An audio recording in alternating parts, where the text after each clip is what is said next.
Thanks for joining me today, Dan. Thanks, Johnny.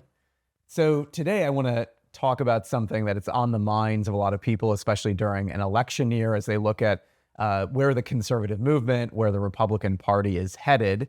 And it's a question of whether or not there is continuity historically, intellectually, in matters of public policy between the new direction that the Republican Party is taking, specifically right now under Trump. But I think you could make the case that there's a broader shift towards perhaps it's a more populist direction, more a nationalist direction, more of a pro sort of worker Republican Party, whether there's continuity between the contemporary conservative movement or whether there is rupture from where it was during the years of Ronald Reagan. And so, Dan, I'm hoping that you can help us wrestle through this challenge and actually chart out a synthesis between where the movement is headed and where we were historically. And also, I would add that I think it's important too to distinguish between the conservative intellectual movement and the Republican Party, because these are two different things at various points in their history.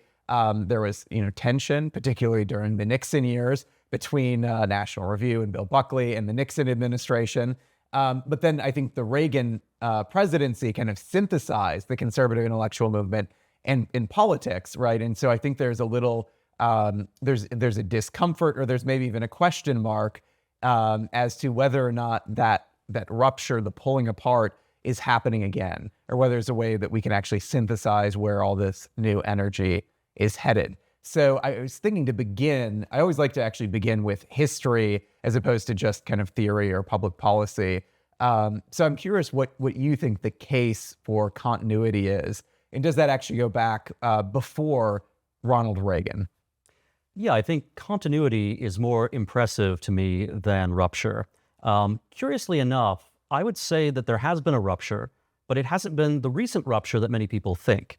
The rupture actually occurred in the 1990s. It occurred at the end of the Cold War, and in a period between the Clinton years and the George W. Bush years, where even though there was a lot of singing from the same hymn book within many conservative institutions, there actually had been a shift from the focus of the conservative movement during the Cold War and during the years, not just of competition with the Soviet Union and the world, but also competition between capitalism and communism or social democracy in domestic politics. After the Cold War, even the American left, even other parts of the left all around the world, started to embrace a kind of neo-market perspective. You see this with Bill Clinton, you see it with Tony Blair in Britain, you see it all across the world. And a number of conservatives became enamored in the 1990s of what's now called globalism. That's true for economics. The economics then bled over into immigration policy. A lot of conservatives were saying, well, look, immigration is good for the economy. It adds taxpayers to the rolls. Therefore, we should actually have open borders, or we should have mass immigration, without really thinking through not just the political consequences, but also the social and cultural consequences. And also, the consequences in terms of the economy, not just overall for GDP, but also for particular segments of America, particular states and industries. So in the 1990s, there was this drift away from the realism that had characterized conservatism during the Cold War era, a realism not only in foreign policy, but also with respect to the economy and the need to have a capitalist pro-market approach, but one that also recognized that you were not dealing with the end of history where you had a kind of perfect economic system that was going to be implemented without any kind of obstacles. All that kind of fell away in the triumphalist mood that followed the end of the Cold War. And as a result, whether it was in foreign policy or in economics or with respect to immigration, any number of things, where suddenly you had conservatives, especially neoconservatives, who wanted to push things to the absolute maximum theoretical limit, especially with globalization. And that wound up creating a rupture. That was a betrayal, actually, of the Reagan legacy. The Reagan legacy, if you actually look at it, and you can read books by Henry Olson and others, it was a legacy that was certainly very free market and certainly lowered tax rates. Reagan was someone who impeded the growth of government at the domestic level. Reagan was, a libertarian hero, that's correct. But Reagan was also someone who, he saved Harley Davidson. He was someone who, through the Plaza Accords, was able to bring manufacturing jobs to America at a time when it seemed as if Japan was going to, hoard all the auto manufacturing within their own borders. Reagan was a very, he was a kind of fusionist in a way that goes even beyond what conservatives usually think of as fusionism, because Reagan combined a blue-collar agenda with also this very powerful free market agenda. But again, that part of Reagan gets lost after the 1980s, just as Reagan's very, realistic foreign policy, which actually was not heavy on military interventionism, that too gets forgotten about and in fact kind of distorted and rewritten by neoconservatives like Bill Kristol in the 1990s. So the Reagan that people think has been a rupture with is in fact a false Reagan, a mythical Reagan. The real Reagan, and in fact the real record, both of the conservative movement and also the Republican Party in most of the 20th century, it has much more continuity with what you see today from Donald Trump and the new right. So we'll talk about Reagan, we'll talk about Trump, but let's go all the way back to the old right. Let's go back to Calvin Coolidge, to Senator Robert Taft from Ohio, and then even to some of the the financiers and industrialists of the conservative movement. You think of a Pierre Goodrich or J. Howard Pugh, ISI's first donor. And I remember reading through J. Howard Pugh's correspondence, and there was an interesting point where he was actually a leader in the kind of the anti-New Deal coalition. He was a staunch free market guy. But at one point, he actually either threatened to resign or did resign from the board of FEE because he supported the tariff. And there was a very anti-tariff tract that FEE had published. And he was just shocked to discover this, and these are some of the early tensions kind of in the nascent conservative libertarian movement. So what are the, if you look at issues obviously relating to the economy, relating to immigration, and relating to trade and foreign policy, what do you see when you look at the old right that existed prior to the formal institutional conservative movement? Yeah, so the way these labels are used is perhaps confusing to people who are not used to them or accustomed to them. So on the one hand, we have something today in the 21st century that's calling itself the new right. But the label new right has actually been used by other groups throughout recent decades. So in the 1970s, for example, there was a sort of populist upswelling that included everyone from people who were organizing tax limitation amendments in California to the beginnings of the pro-life movement in the late 1970s. That also was called the new right back at the time. Now, every time you have a new right, it then raises the question, well, what is the old right? Sure. So some of our friends here in the 21st century, they use the word old right to mean basically, the way the conservative movement was in the 1990s, which to me is not really old right. So you and I, because we know, history going back to the 50s and earlier, when we use the phrase old right, we're often thinking of particularly the pre-World War II old right, or the, sort of first decade or so of the conservative movement, which would be from the end of World War II up until about the year 1960 or so. And the old right of that time has a lot of similarities to the new right of today. Certainly in terms of foreign policy, the old right was very skeptical of large-scale, permanent U.S. intervention and alliances and military conflicts. The old right was also, it was very anti-New Deal, but it was not necessarily, it was not at all, plugged into a scheme of kind of globalization, because things like the World Trade Organization just didn't exist at the time. And as you point out, the old right was supported by, great American entrepreneurs and industrialists.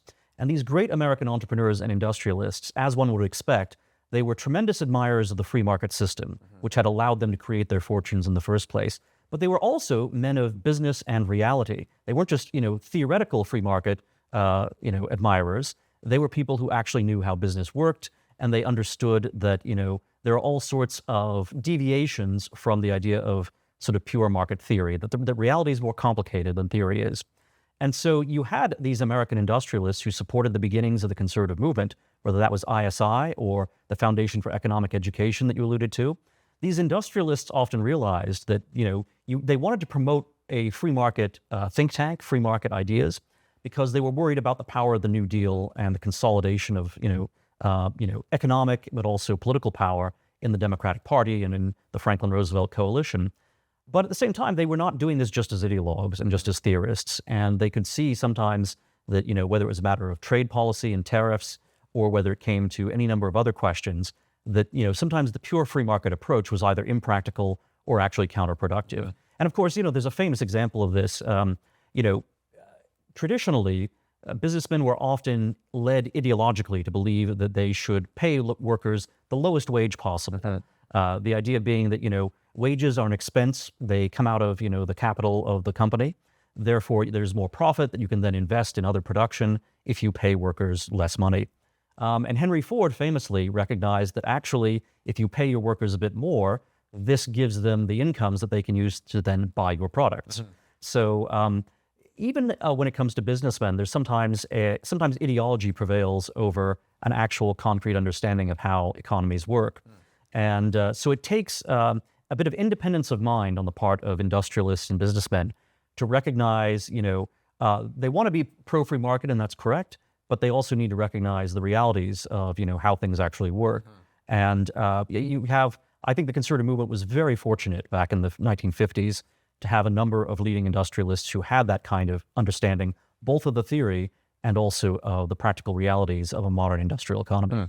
And specifically, I guess, on issues like immigration, on issues like trade, what were their views or positions on those? Yeah, they were generally in favor of trade, but they understood that that didn't mean that you had to have unilateral, universal free trade and everything. Okay. So especially during the Cold War, this was a key question. And in fact, one of the reasons why you have this sudden upsurge in globalization following the end of the Cold War is that during the Cold War, there was a lot of discussion among conservatives about how much trade we should have with the Soviet Union. And it's very ironic here, actually. So one of the reasons the Soviet Union was able to survive as long as it did for several decades was precisely because they retreated from full communism and actually started to adopt a couple of, free market elements into their communist system. So famously, Lenin himself does this with what's called the New Economic Policy, I think in the 1920s. But then you also have the fact that the Soviet Union was engaged in international trade. And there's a terrible irony here, because on the one hand, people who support free trade say, yes, you should have free trade even with the Soviet Union. But the people who most strongly support free trade also recognize, well, the Soviet Union's a really evil entity. And actually, if free trade is helping the Soviet Union, that means in a way it's also helping evil. So this problem, which today, of course, is one of the same problems we're facing with the People's Republic of China, which is another communist state, another, extremely repressive state, and is using free trade or has used free trade over decades to build up its strength. How much engagement do we want our economy to have with their economy? And that's not just an economic question, it's also a moral question and a strategic question.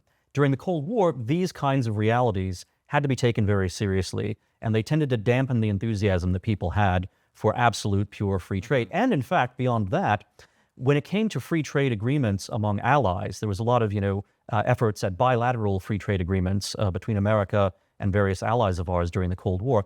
That was seen as being precisely to create a bloc. It was not about creating globalization of an economy, but rather about making sure that Western powers or pro-Western powers had strong economic ties to one another, stronger ties to one another than they had to the communist bloc or to others outside. And notice that Richard Nixon actually turns this around on the Soviet Union. Richard Nixon basically goes to China. The whole reason we have the opening to China under Richard Nixon in the first place is that Nixon is going to use economic policy to bring China out of a closer relationship. They already had tensions with the Soviet Union, but those tensions might have been overcome if not for America putting economic pressure on that alliance by getting China to have more engagement with the U.S. economy. It was a brilliant Cold War strategic move, but it was precisely that. It was a Cold War strategic move. It was not about a commitment to just universal abstract free trade. Whereas after the end of the Cold War, the rationale for this opening to China goes away, and yet we in fact deepen our economic connections with China.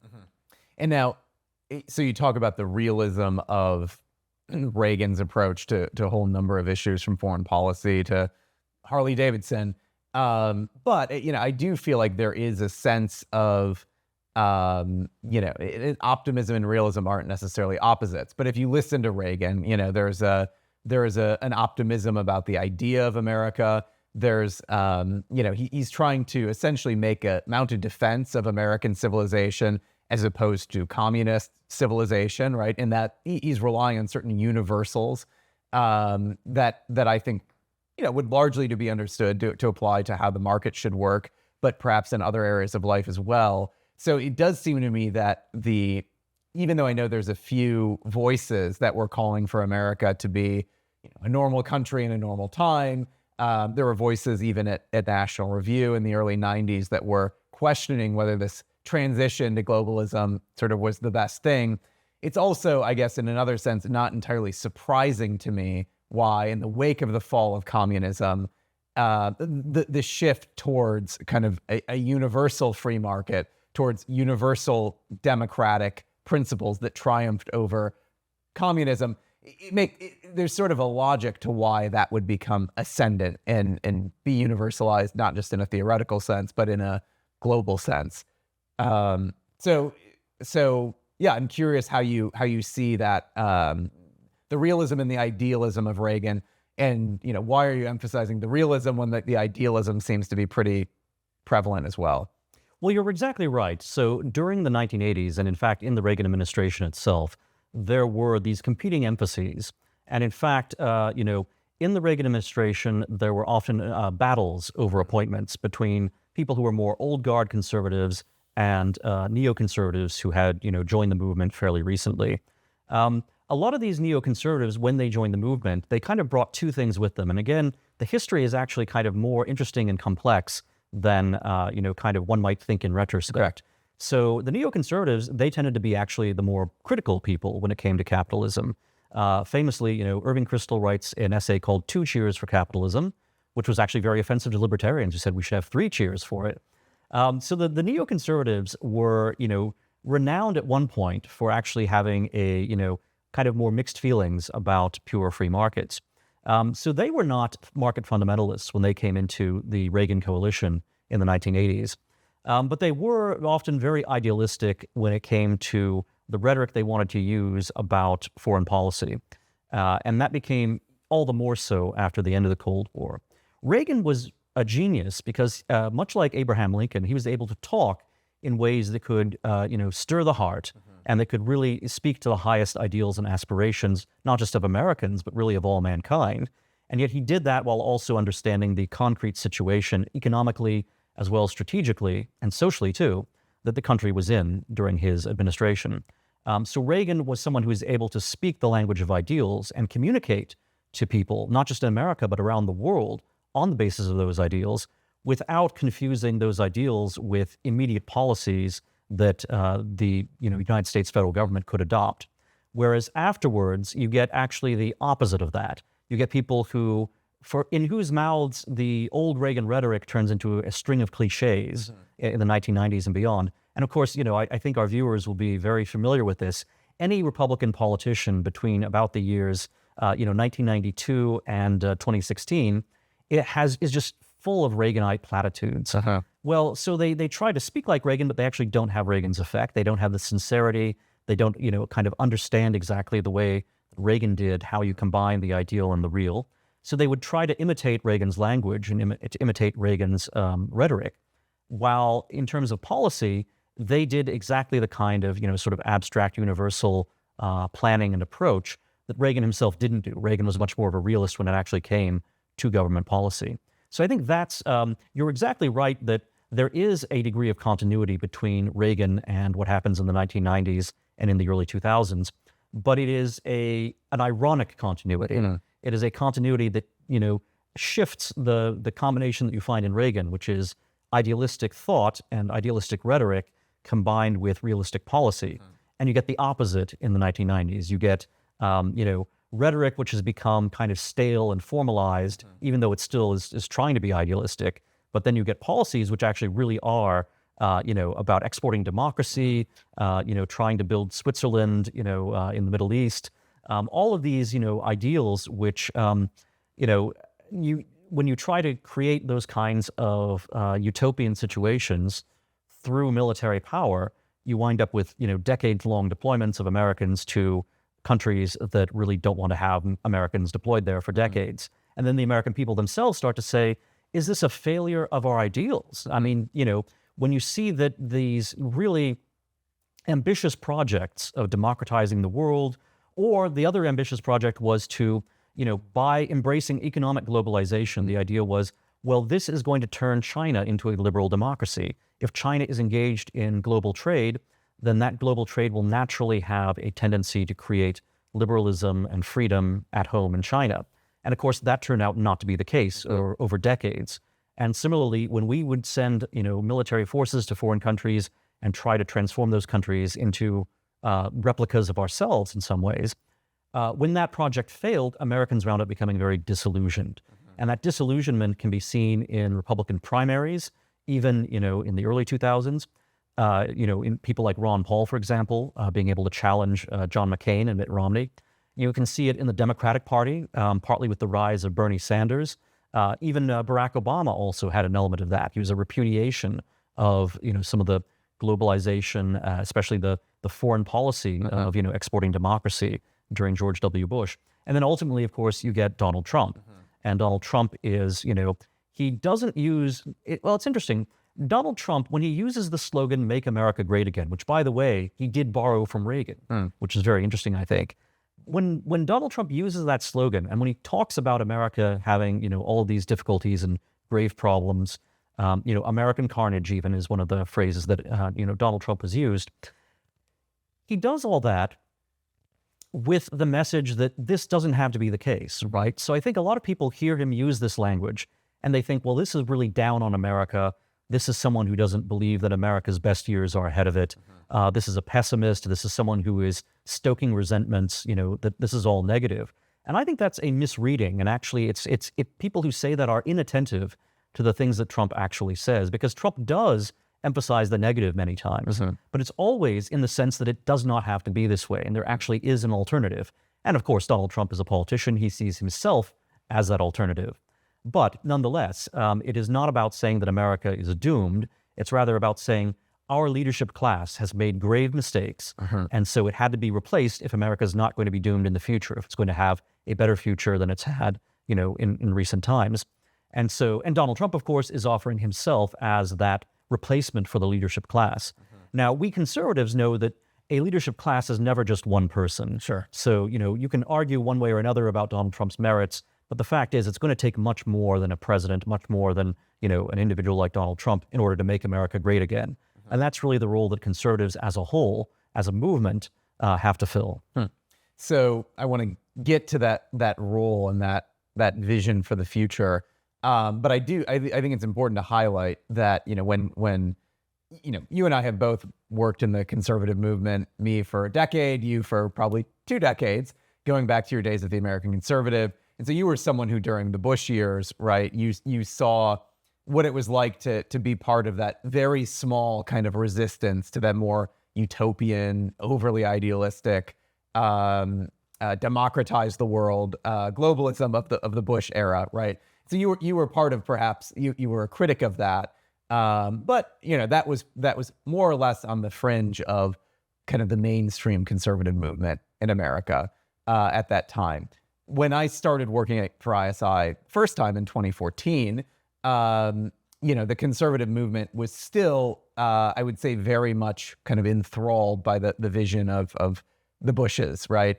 And I think for especially our younger students who were maybe 13 years old, when Trump came down the escalator in 2015, it's easy now, I think, that you've had sort of 9 years of Trump sort of on the television and sort of these ideas bouncing around, to forget just how radical it felt at the time, even in the conservative movement, and people were really confused. I thought we were for free trade. I thought we wanted to kind of, we had to defend American interests in the Middle East in the aftermath of 9/11. You were almost seen as a traitor if you didn't believe that we shouldn't kind of go after kind of the various terrorist groups that remake the Middle East in our image.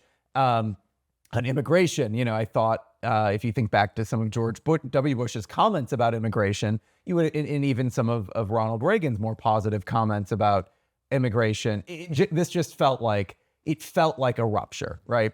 And it felt like, well, how on earth? There were endless articles and op-eds and podcasts done about what is Trump and what does this mean?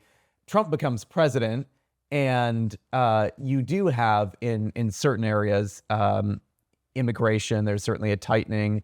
There are no new foreign wars that are started.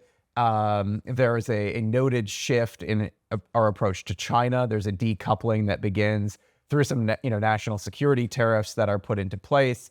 Yet at the same time, the first kind of legislative priority that goes through Congress is a tax cut. And some of the perhaps more right-wing elements of the kind of the Trumpian coalition saw this as a betrayal, right, of what Trump was standing to do. Why didn't he do a big infrastructure package or something like that first?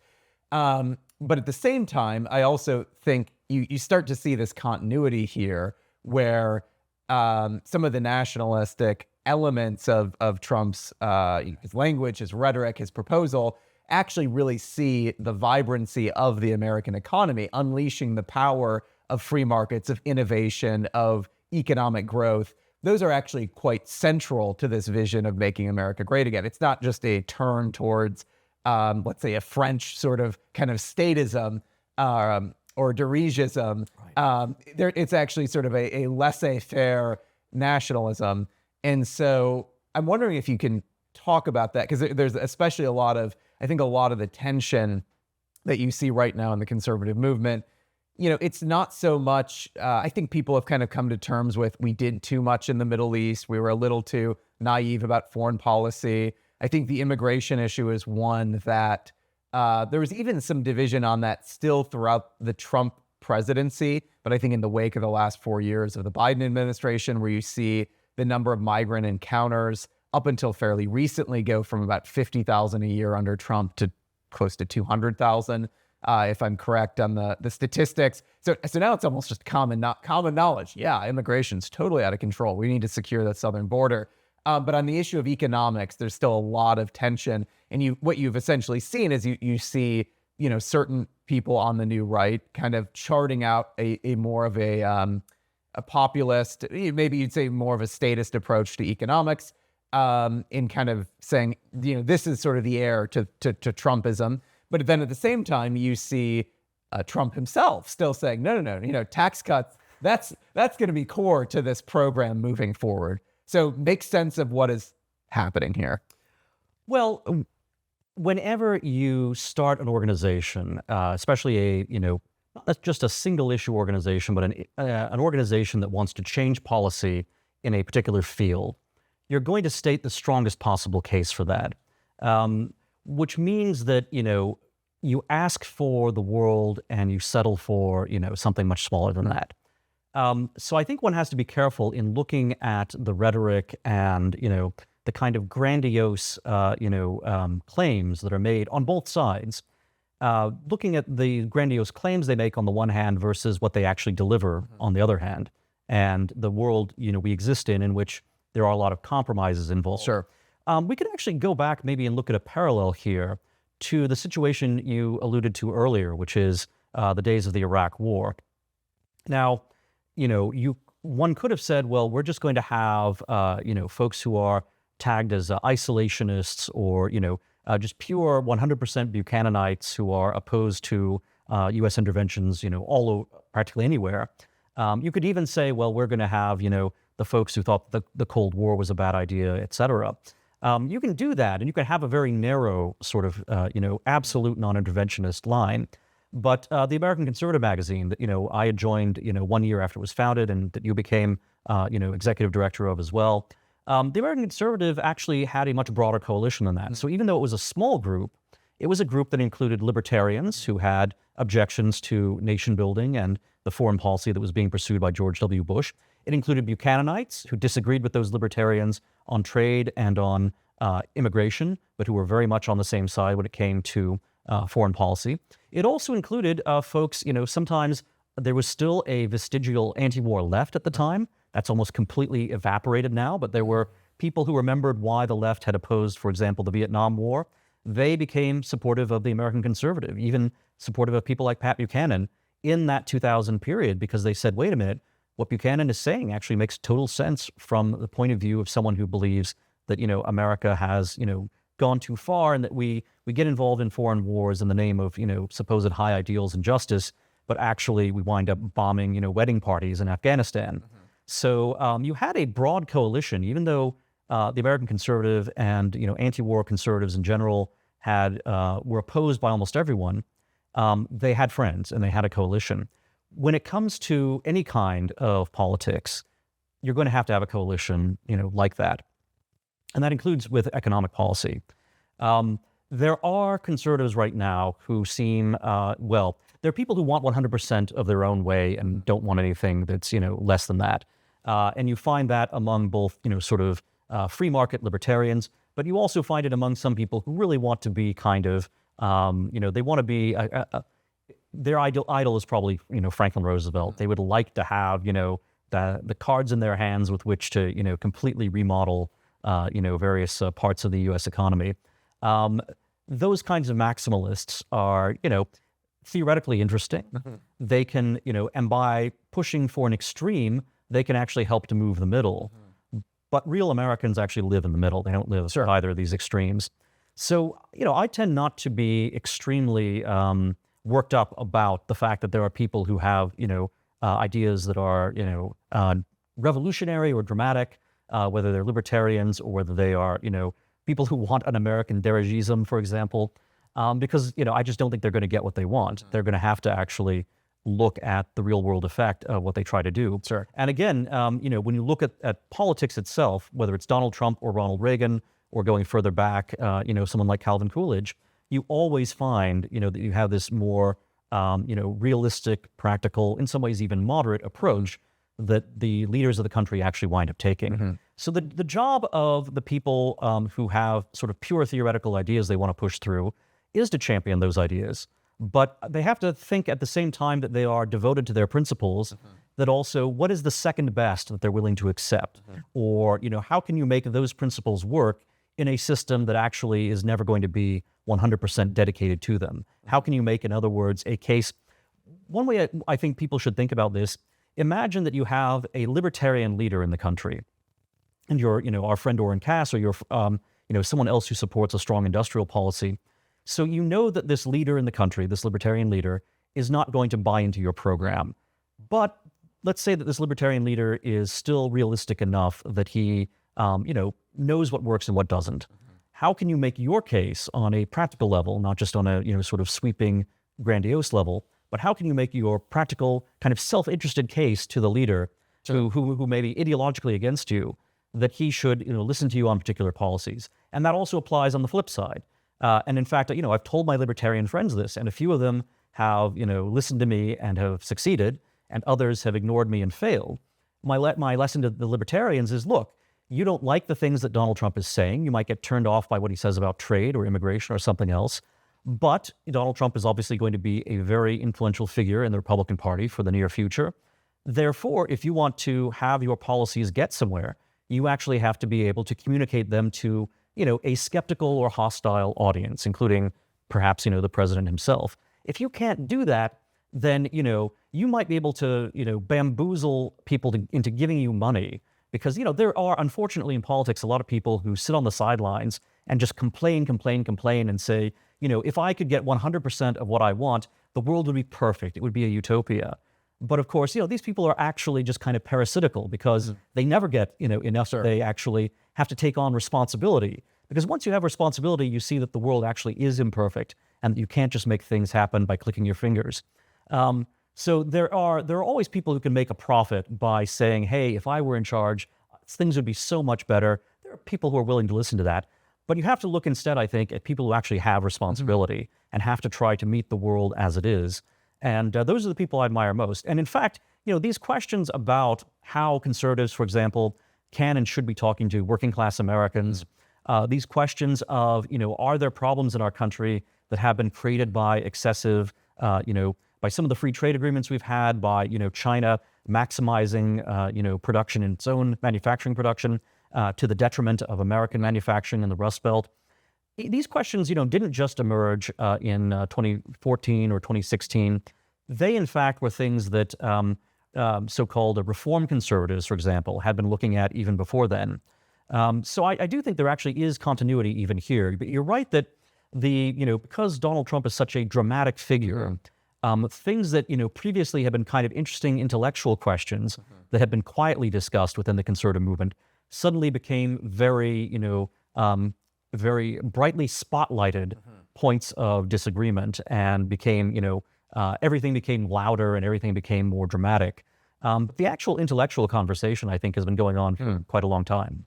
Yeah, and I think you see, there's different ways people have responded to kind of this new era. I think perhaps the certain institutions within the conservative movement have had a harder time adapting, whereas certain outsiders have had an easier time. And normally in shows like this, you don't name names, but I think a couple people come to my mind. First one is Vivek Ramaswamy. The second one is David Sachs.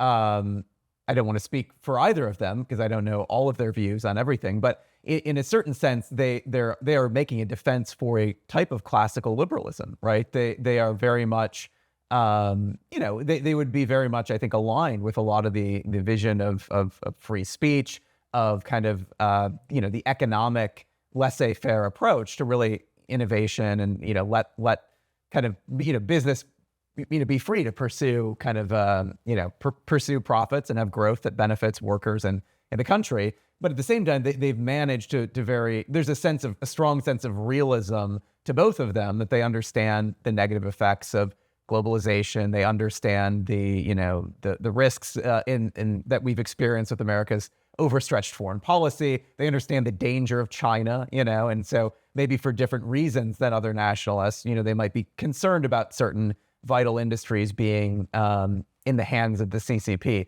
So you do see, in a sense, certain individuals that still share the more libertarian or classical liberal kind of roots, adapting, through a sense of realism. Maybe this is maybe it's a Reagan-esque form of realism to be able to adapt to the principles to the particular circumstances. But I think given the nature of institutions, it's a little bit harder for institutions to have that flexibility, although, there have been other examples of movement institutions who I think have done that quite adeptly. So moving on to the sort of the agenda, in the short term, as I look at the issues facing America today, I see, inflation and the cost of living being probably one of the greatest threats to the American way of life right now. So there's a clear sense in which conservatives need to get the economy going again. The second thing is the crisis at the southern border and immigration. That poses a significant, could even be an existential threat to the American way of life. Crime, I think, especially in America's major cities, has totally changed the experience of going to New York, going to Washington, D.C. Education, what is being taught both at the university level and primary and secondary education, especially related to critical theory. I think there's been a backlash to this, and I think things have cooled down a little bit from where they were at, in the wake of sort of, let's say, in 2020. Yet at the same time, a lot of this did get institutionalized and will be enduring for a long time. So education is a big one. The last one I actually do think is a foreign policy situation, specifically with Ukraine and kind of the risk of pushing Russia into China's arms and potential nuclear conflict if we're resolute about trying to pull Ukraine into NATO formally, which seems to be the path that the Biden administration is at least trying to tie our hands to. And so, I just laid out 5 things. Those aren't small things. Those are pretty big things, right? And it would probably take not only a single administration, a future Trump administration, it might take 8 years to really address all of those big things and get them in order. So maybe in one sense, that is the agenda. But thinking, I guess, on a more macro level, maybe even from a first principles level, I kind of want to talk through 3 areas. I want to talk through social issues. I want to talk through economic policy and foreign policy, and see if we can share a principled vision that's rooted in the conservative tradition, that we can really cast as a vision for the conservative movement specifically moving forward. So of those three, where do you think is the most appropriate? Well, shall we begin with social issues? Let's do it. Yeah. So obviously the biggest one that the conservative movement is facing right now, and I'll break it down into two parts. So the overturning of Roe versus Wade, the Dobbs decision, is the greatest victory that social conservatism has had probably in its entire existence. I can't think of a bigger one offhand.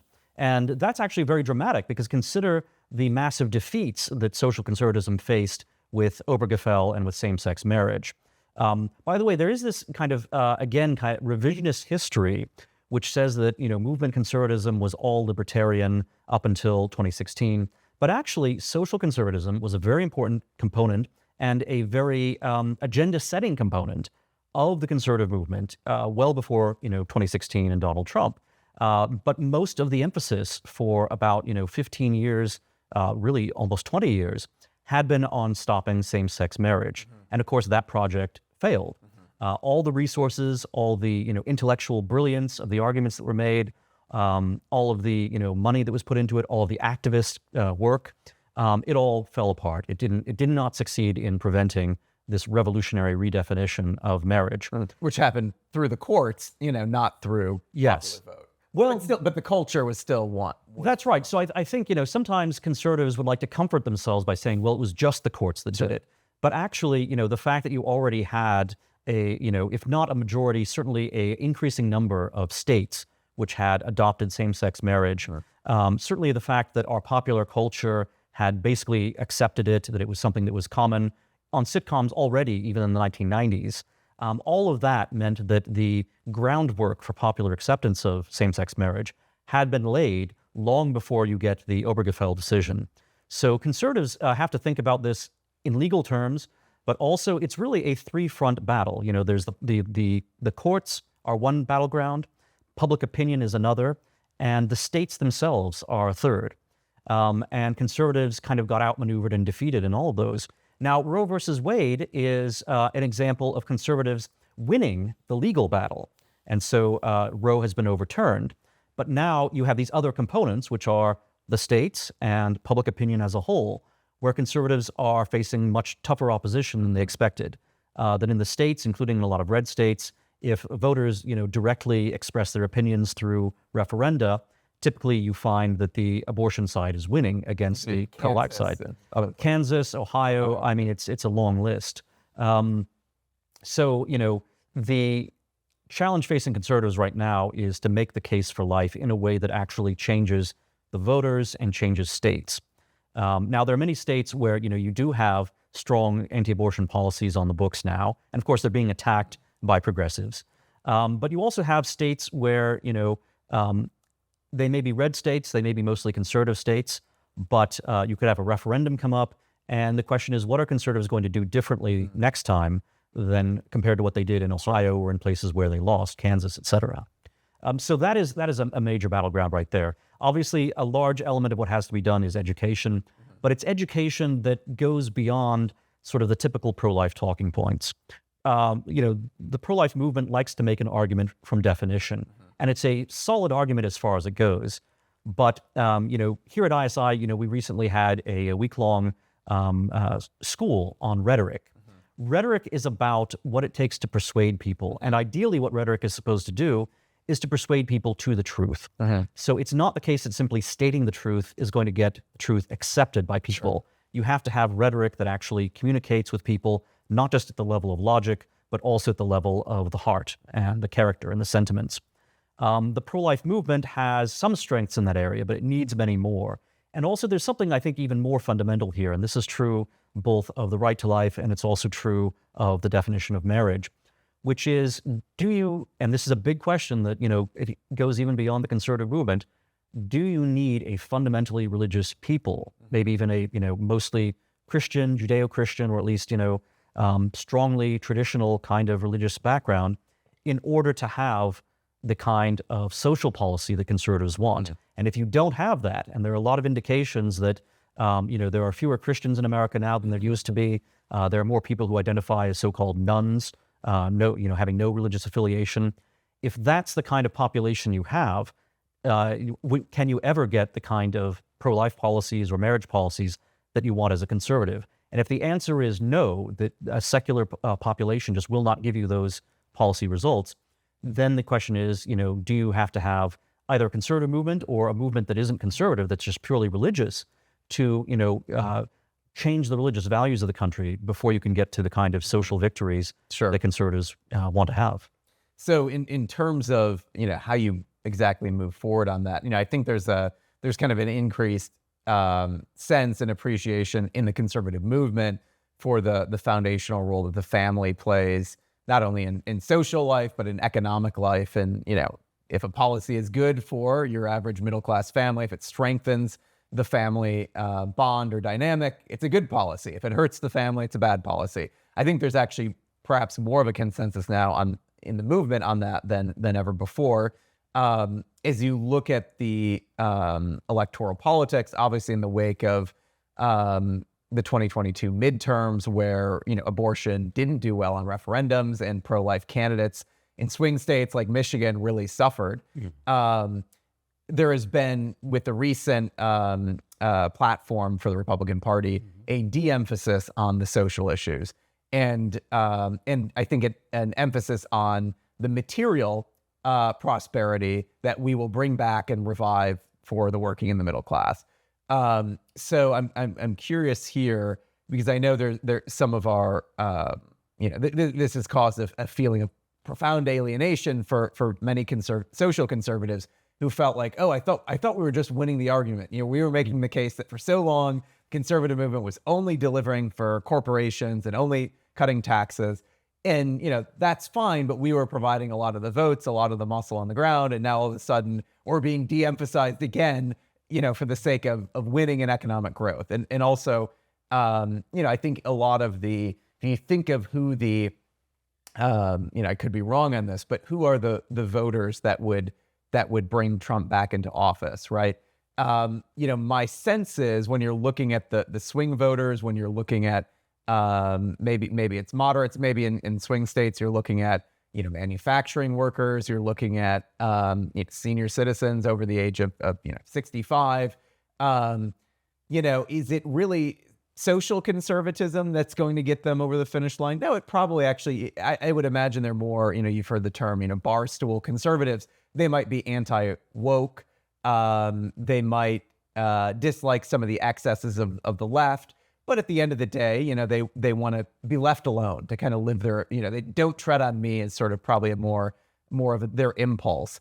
And so I guess, how do you see, is this kind of the de-emphasis of social conservatism? Is that just kind of a realistic response to meeting the electorate where it's at and having hope that down the road, through the efforts of evangelization and other kind of forms of persuasion, the culture will maybe catch up where politics can be? So is that just a limitation of politics right now, or is there actually a betrayal of social conservatives that's taking place? Yeah, it's a great question. And I think, again, I would look at an example from the recent past to kind of illuminate what's really happening. So when we look at the great victory of social conservatism, which is the end of Roe, that was something that was brought about through a coalition. It was not just, pro-lifers making the case that, human life begins at conception. It was also jurists, in some cases even jurists who were, in favor of abortion rights, in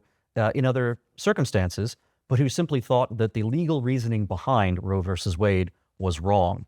So what succeeded in delivering social conservatism, its biggest victory ever, was a coalition of legal thinkers who were not necessarily pro-life, but who saw that Roe was wrongly decided on the legal questions, along with pro-lifers who put enough pressure on the Republican Party that you had pro-life politicians, anti-abortion politicians, who would make sure that judges who had a pro-Roe point of view did not get on the bench, and that judges who had not just a pro-life but also a originalist, or in any case a a legally grounded perspective that was antithetical to Roe, that they did get put on the bench. So even there, it was a coalition, and it was the fact that, pro-lifers were able to work with legal thinkers who, again, were not always with them on the most fundamental issue, but putting those two elements together, a kind of legal conservatism that was, sometimes pro-life, but not always, together with political pro-life pressure, that succeeded. When you look at what's happening now, certainly Donald Trump and, people advising him think that if he were to go into the 2024 election and, make a, purely pro-life case, that would lead to his ticket losing. And, there are arguments that perhaps that is a mistaken point of view, right? So pro-life Republicans running for office, even in the 2022 midterms, often did quite well. And the idea that being strongly pro-life is going to mean that you can't get elected governor or perhaps even president, the empirical evidence doesn't yet suggest that. On the other hand, there is empirical evidence that says that, yes, there are a lot of women who will come out and vote, single issue to protect abortion rights or to reinstitute abortion rights. And there are also, evidences that if you have a direct matchup of very strong pro-life policies in referendums versus, policies that are very, liberal and, want to open the, parameters for abortion, that liberal position winds up winning time and time again, even in red states. So you can see in terms of political thinking, strategy, why Trump would be doing what he's doing and the conservative movement would be doing what it's doing. I think pro-lifers should not despair about that. But at the same time, the fact that a politician wants to triangulate or wants to be wants to de-emphasize something, that doesn't mean that you as an activist should stop being a strong advocate for your point of view. Right. Now think about the way Democrats do this, right? When Democrats want to get through a change in the definition of gender, if they want to say that transsexuals are actually, are now and always have been retroactively change the encyclopedias, it's very Orwellian. Bruce Jenner has always been a woman, apparently, right? So when progressives and liberals want to bring about that kind of massive change in the culture and society, they don't do it by going directly to voters and saying, hey, I'd really like to make men women and women men. They don't do that at all. What they actually do is they campaign sounding like, kind of quasi-social conservatives, or at least moderates on social issues. And then once elected, they wind up doing things that are increasingly crazy. Barack Obama himself famously continued to say that he was a defender of the Defense of Marriage Act and that, he was not for, pushing gay marriage on the whole country. But what he did is he appointed, Supreme Court justices who would then give you gay marriage. In the same way, pro-lifers don't have to have all the rhetoric that they want and all of the pure ideals in communications in order to get the policies that they want. So I think you do have to be a little more strategic in putting these things together. And again, it's not that this.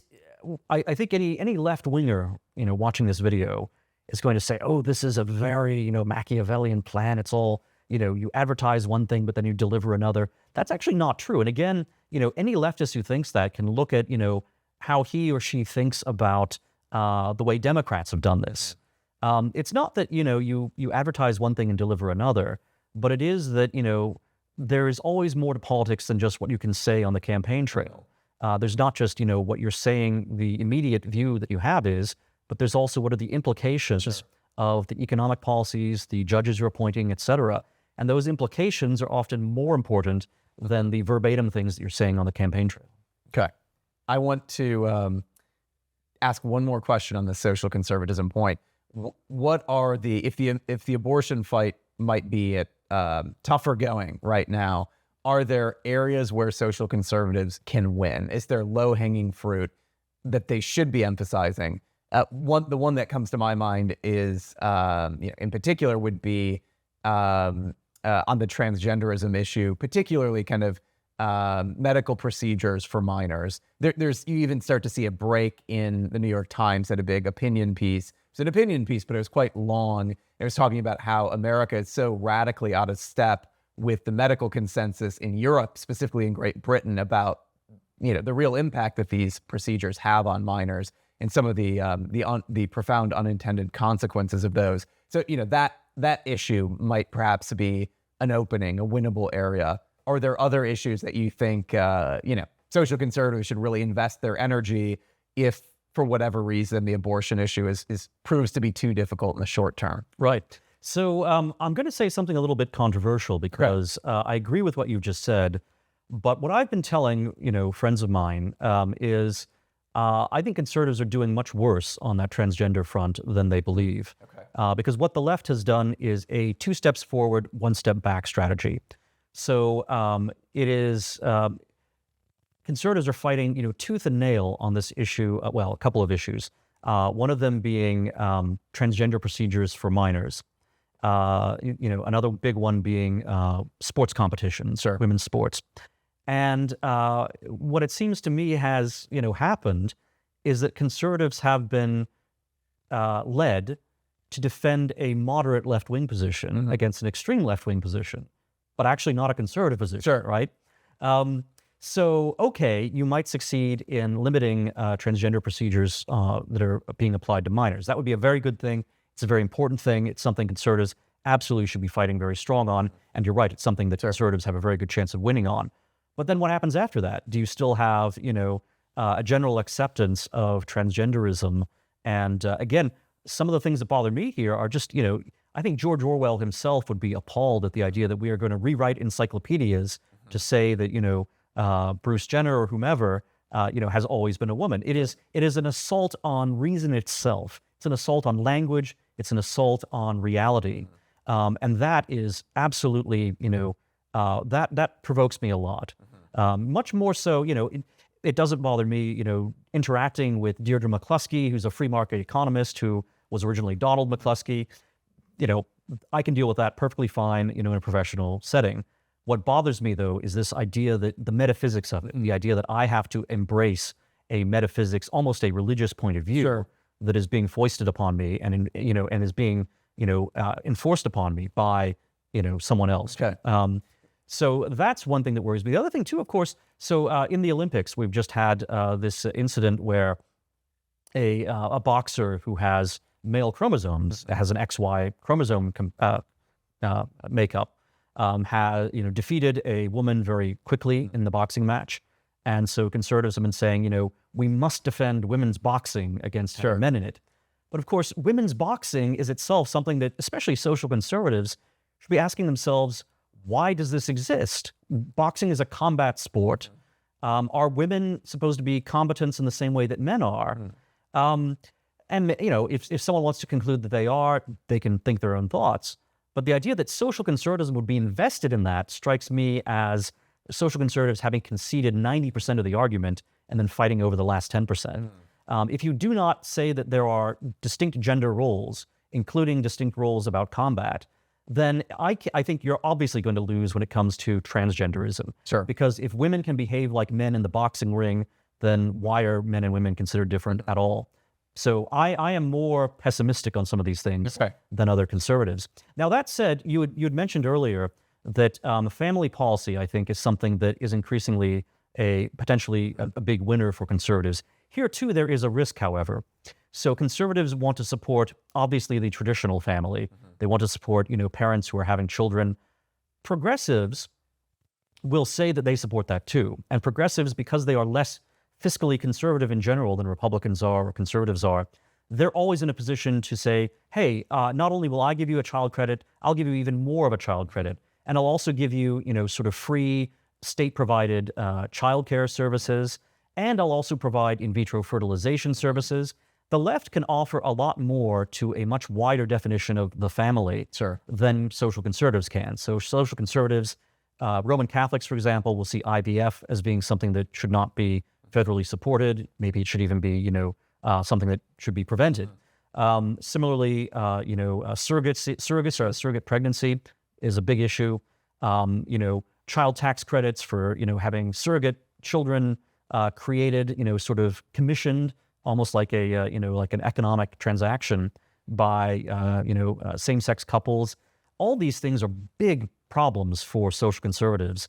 And if your view is that, the family in general has to be supported and the family, needs all these economic supports, and yet, the non-traditional family is gaining ground like this, you've got to be very careful that you haven't set up, a house of cards that the other side is going to wind up taking over. So even there, there's a fundamental question, again, which goes back maybe to religion, which is, what does it mean to be a family? And if you can't get that right, I think everything else is going to go wrong. Okay. So I think this is maybe your most important point in our whole conversation, which is kind of what is, and I guess before we even get to foreign policy or any of these other issues, what is the metaphysical underpinning of the conservative movement moving forward? Does it actually have roots in terms of a deep understanding of the human person, that person's relationship to God, to the natural law? Because I think without having that firm foundation in place, you're right. It's just, okay, the left is going to offer this massive family policy, which includes a lot of things that aren't conservative at all, and that actually, in some respects, undermine the traditional family.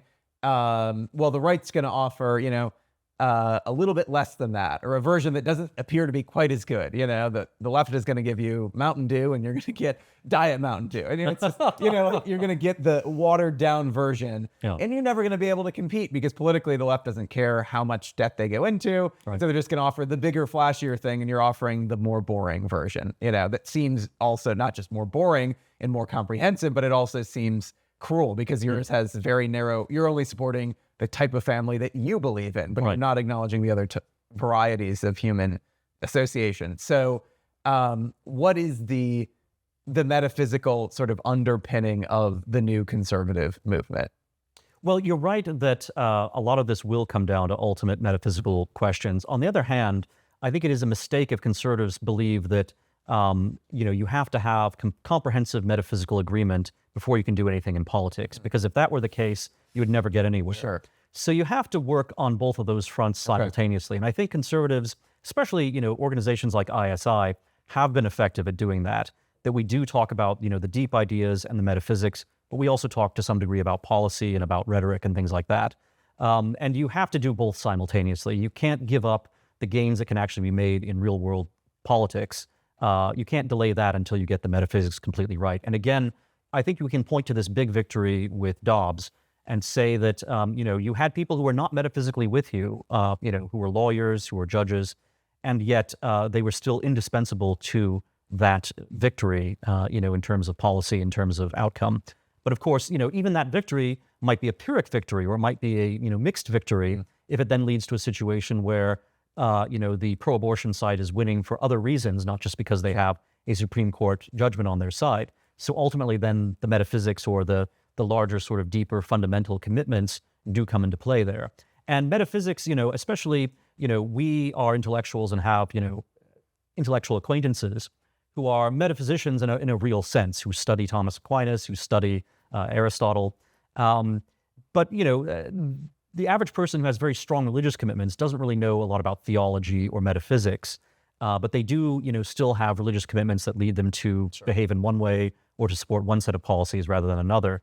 So metaphysics is very important, but in some ways, the more important thing is just the fundamental social commitments that people have to their churches or to sets of ideas, even if it's not refined to the degree that actual metaphysics or theology might be. And this, it is an educational task primarily. The family is, of course, the number one vector of education. Long before students go to college or university or even, high school or primary school, they're getting educated by their parents. So, that educational role is something that perhaps the conservative movement hasn't focused on enough. But it's tough because you can have very conservative. This is one reason why conservatives will sometimes point to demographics as being something that's going to win, the politics of the future for the American right, because conservatives will generally have more children than progressives will. The trouble is, having conservative children is not enough if you then send them to be educated by progressive, public school teachers or universities and colleges. So there's a sense in which, we are creating the citizens of the future, but then the other side is educating the citizens of the future, re-educating them. And they're also using immigration to do this as well, to bring in people who have sort of no background understanding of what America's about. And then they will say, well, okay, here is what the idea of citizenship is meant to be. And by the way, it includes a very big dollop of identity politics. And I think that's, a big way that the left always will talk about immigration in very moderate ways. They'll say, well, look, immigrants will come here. They love the Statue of Liberty. They love, the Declaration of Independence. The U.S. citizenship test is a, generally pretty good thing. It's not ideologically corrupted. But of course, whenever the left is bringing over new immigrant populations, they're also working very, very hard to say, oh, by the way, do you know that America is fundamentally unfair to you and you should cherish resentments? And also that you're weak and that you'll never have enough, resources. You basically need handouts from the government, but you also need this moral support from people who say that, all the American citizens who are here already are against you and they've historically persecuted your people, et cetera, et cetera. This is how the left, again, they have a nice sounding moderate form of civic, nationalism, but then really what they're offering is ethnic resentment, identity politics. So again, this all sounds black-pilled, but in a way, in stating how, tough the circumstances are, I'm actually kind of optimistic because I think the first step to winning a battle is recognizing the terrain on which you're fighting and recognizing the difficulties you're up against. And if you do that and you have principle on your side, as conservatives do, if you have truth on your side, then you can win, but it's going to be a tough battle. So moving to economics, and actually I also thought we need to talk about law as well, as one of the kind of other pillars that we are charting a vision for. So economics, how do you think about where the right needs to go on economics in the next decade? Right now you have two sets of thought on the right, which are often polemically, throwing bombs at one another, whereas the reality is that those two sides need to engage with one another and come together. Okay. And they don't like to hear that. So, libertarians have a very well worked out set of theoretical free market economics. And, it's theoretical economics is presented as a science. And if you ask any libertarian, they will say, economics is about pure objective science. But the devotion that libertarians and, free market conservatives have to free market ideas is more than scientific disinterest. Mm-hmm. It is, passionate. Sometimes it even seems to have a almost religious quality to it. And in fact, the free market, as a, someone who thinks about political theory, I think it's very interesting, and political theology, I think it's very interesting that the free market has many of the properties that are traditionally associated with God. It is omniscient. You can't second guess it. It has better knowledge. There's a knowledge problem anytime you challenge the free market. The free market is, like God, benevolent. It is all provident. It will supply every human need. Now, this is not to say that, free market thought is just a crude transposition of beliefs about God into a secular environment. But it is saying that one reason that you may get this kind of religious attachment to free market economics is that it does actually have these parallels with religion and theology itself. So you have that side of American right-wing thought, libertarian, free market conservative. Then you have folks who sometimes are theoretically or emotionally rejecting all of that. And it's almost like they just want to put a negative sign in front of all the free market economics and invert it and say whatever the opposite of that is must be good and true. And that, I think, usually doesn't even lead to coherent theories. And it certainly isn't something that, lends itself to any kind of practical approach to economics or politics. Now, I think that a school of thought like distributism, for example, which is sort of originates with Hilaire Belloc and G.K. Chesterton, that has a lot of fundamentally sound ideas. And especially if those ideas are adapted to the 21st century, they can be quite successful. So, one of the key things about distributism is you want to distribute, you want to have widely dispersed the ability to accumulate capital. So classically that meant, small farms, but also small shops. Distributism was not just pure agrarianism. I think that, again, in the 21st century, that's going to look a little different than it looked to Chesterton and Belloc in the early 20th century.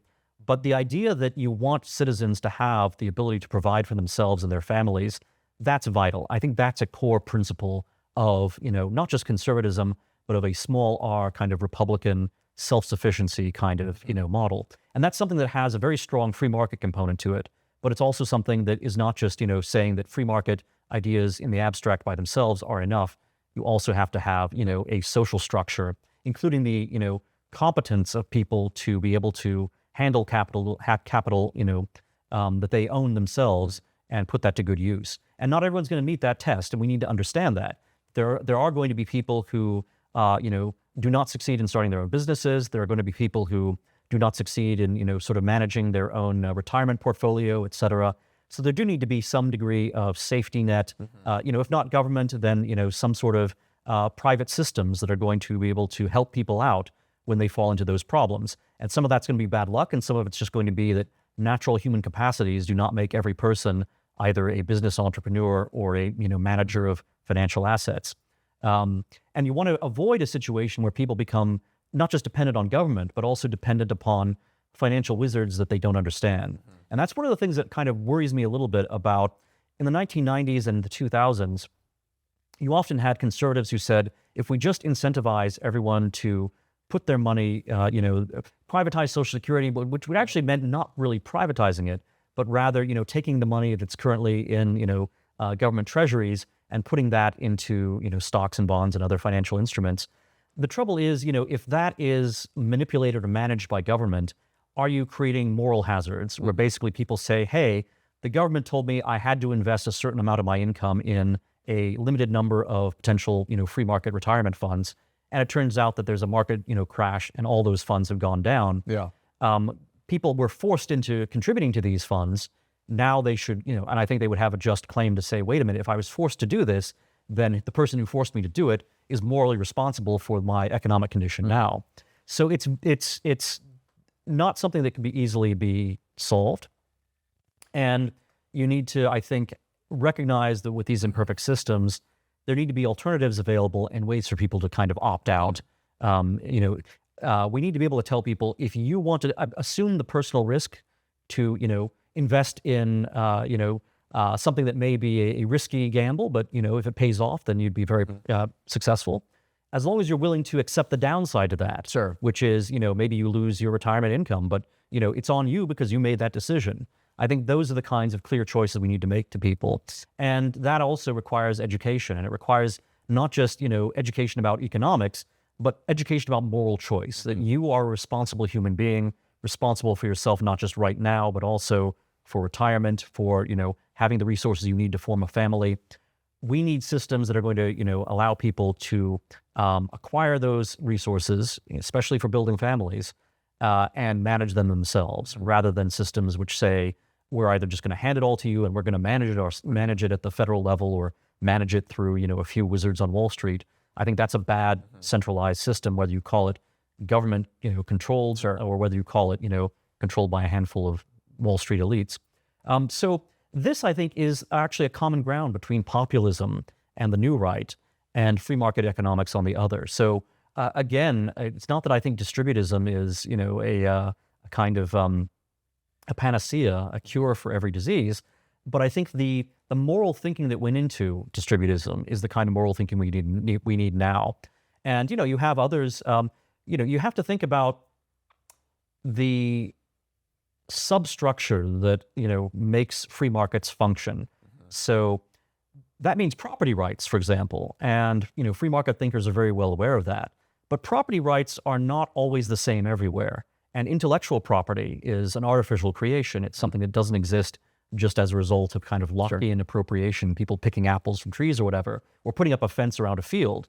Intellectual property is something that cannot exist unless governments are involved. Intellectual property, however, is something we very strongly protect. And I think there's a certain hypocrisy here where many free market intellectuals will support intellectual property. They will support the government, getting involved to make sure that, patent and trademark and copyright owners are getting, the streams of revenue that they expect to get. And yet, the same kind of protection will not be offered to industrial workers. Now, these are different things. It's not the case that, because you offer one kind of protection, you must offer all kinds of protection. But as a political and also as a moral question, you can't simply say we are going to protect and, put all these, advantages on the financial side and the intellectual side of the economy, and then kind of leave the workers, in a much rougher position. And that's why I think actually the economy we have today is not a result of pure free market policy. And I think that, especially since the end of the Cold War, we have actually created a lot of federal incentives to financialize the economy and turn it into an economy that's, primarily oriented towards intellectual property.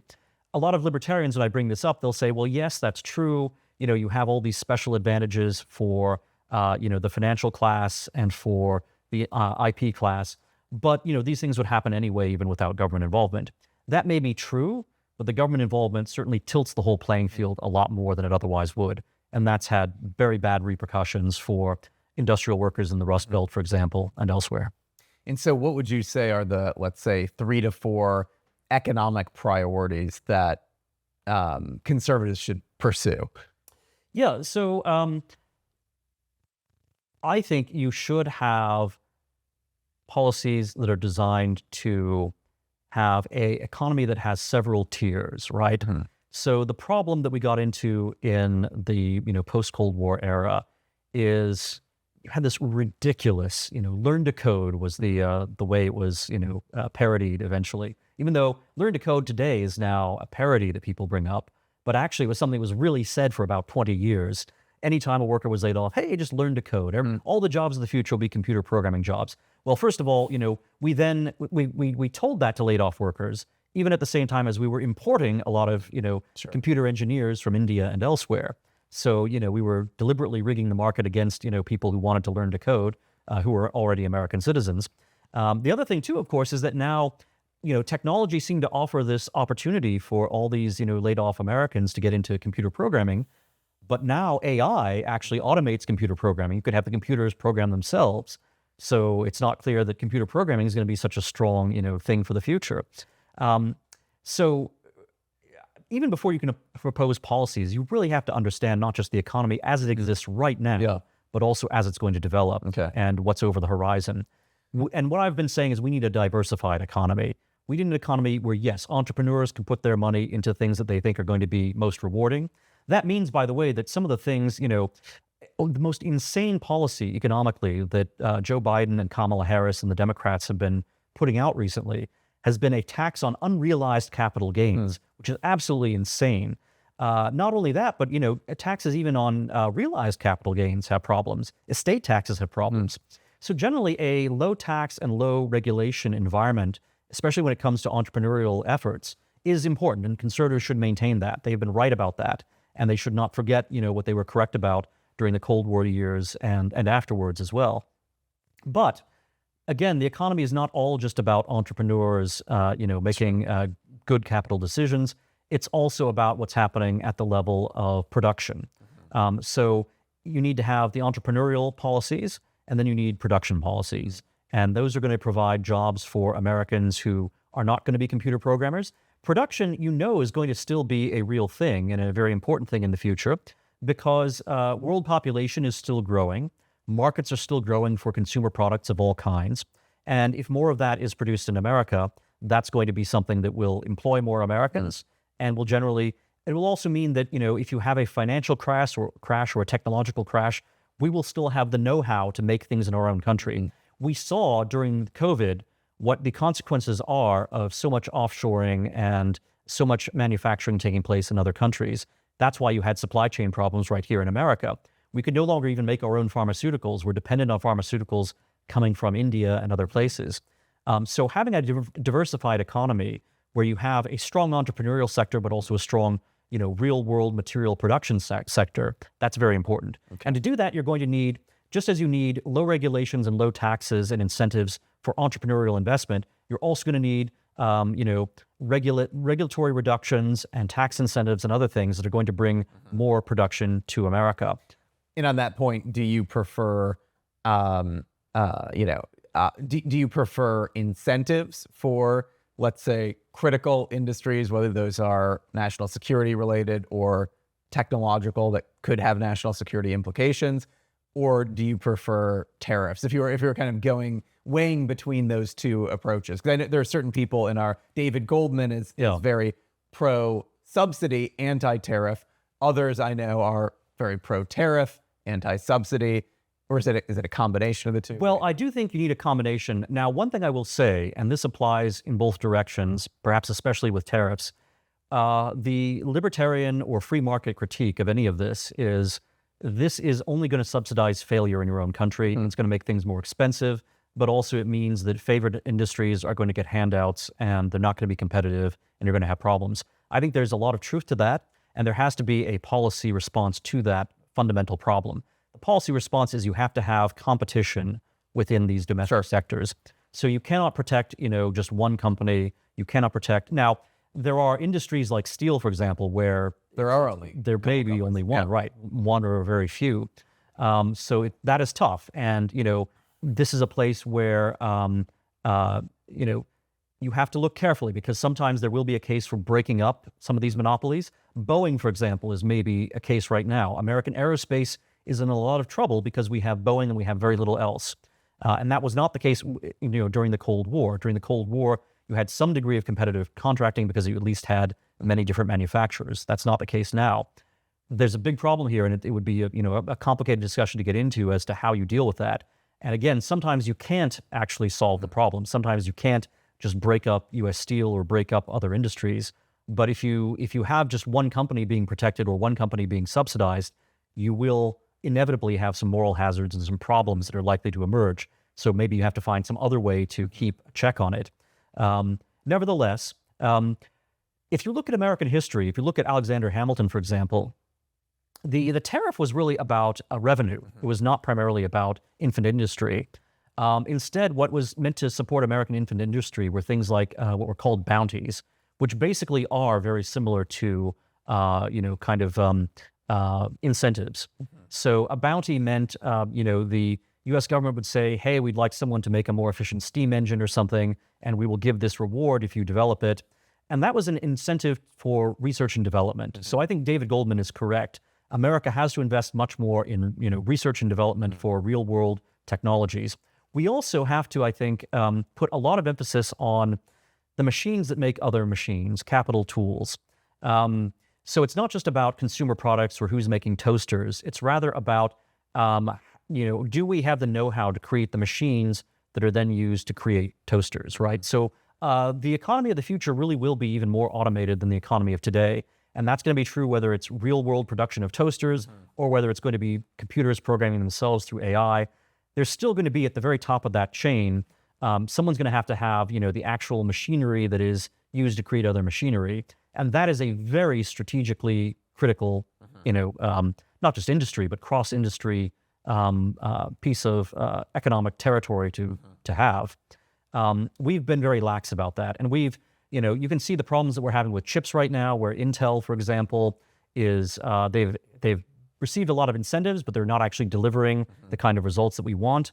Intel is still, casting American jobs away. Meanwhile, you have chip manufacturers that are not American that are doing much better.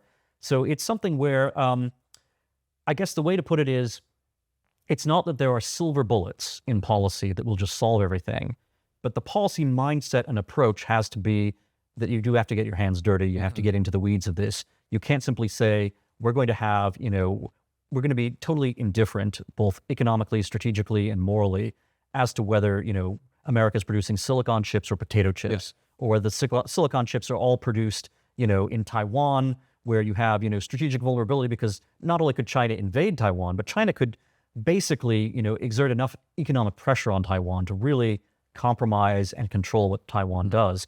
There's a lot of danger there, if America's not doing it itself. Similarly with drugs, that pharmaceuticals are very important to American medicine. In fact, we prescribe far too many pharmaceuticals, but we're not able to produce them ourselves. And so we've got a problem there.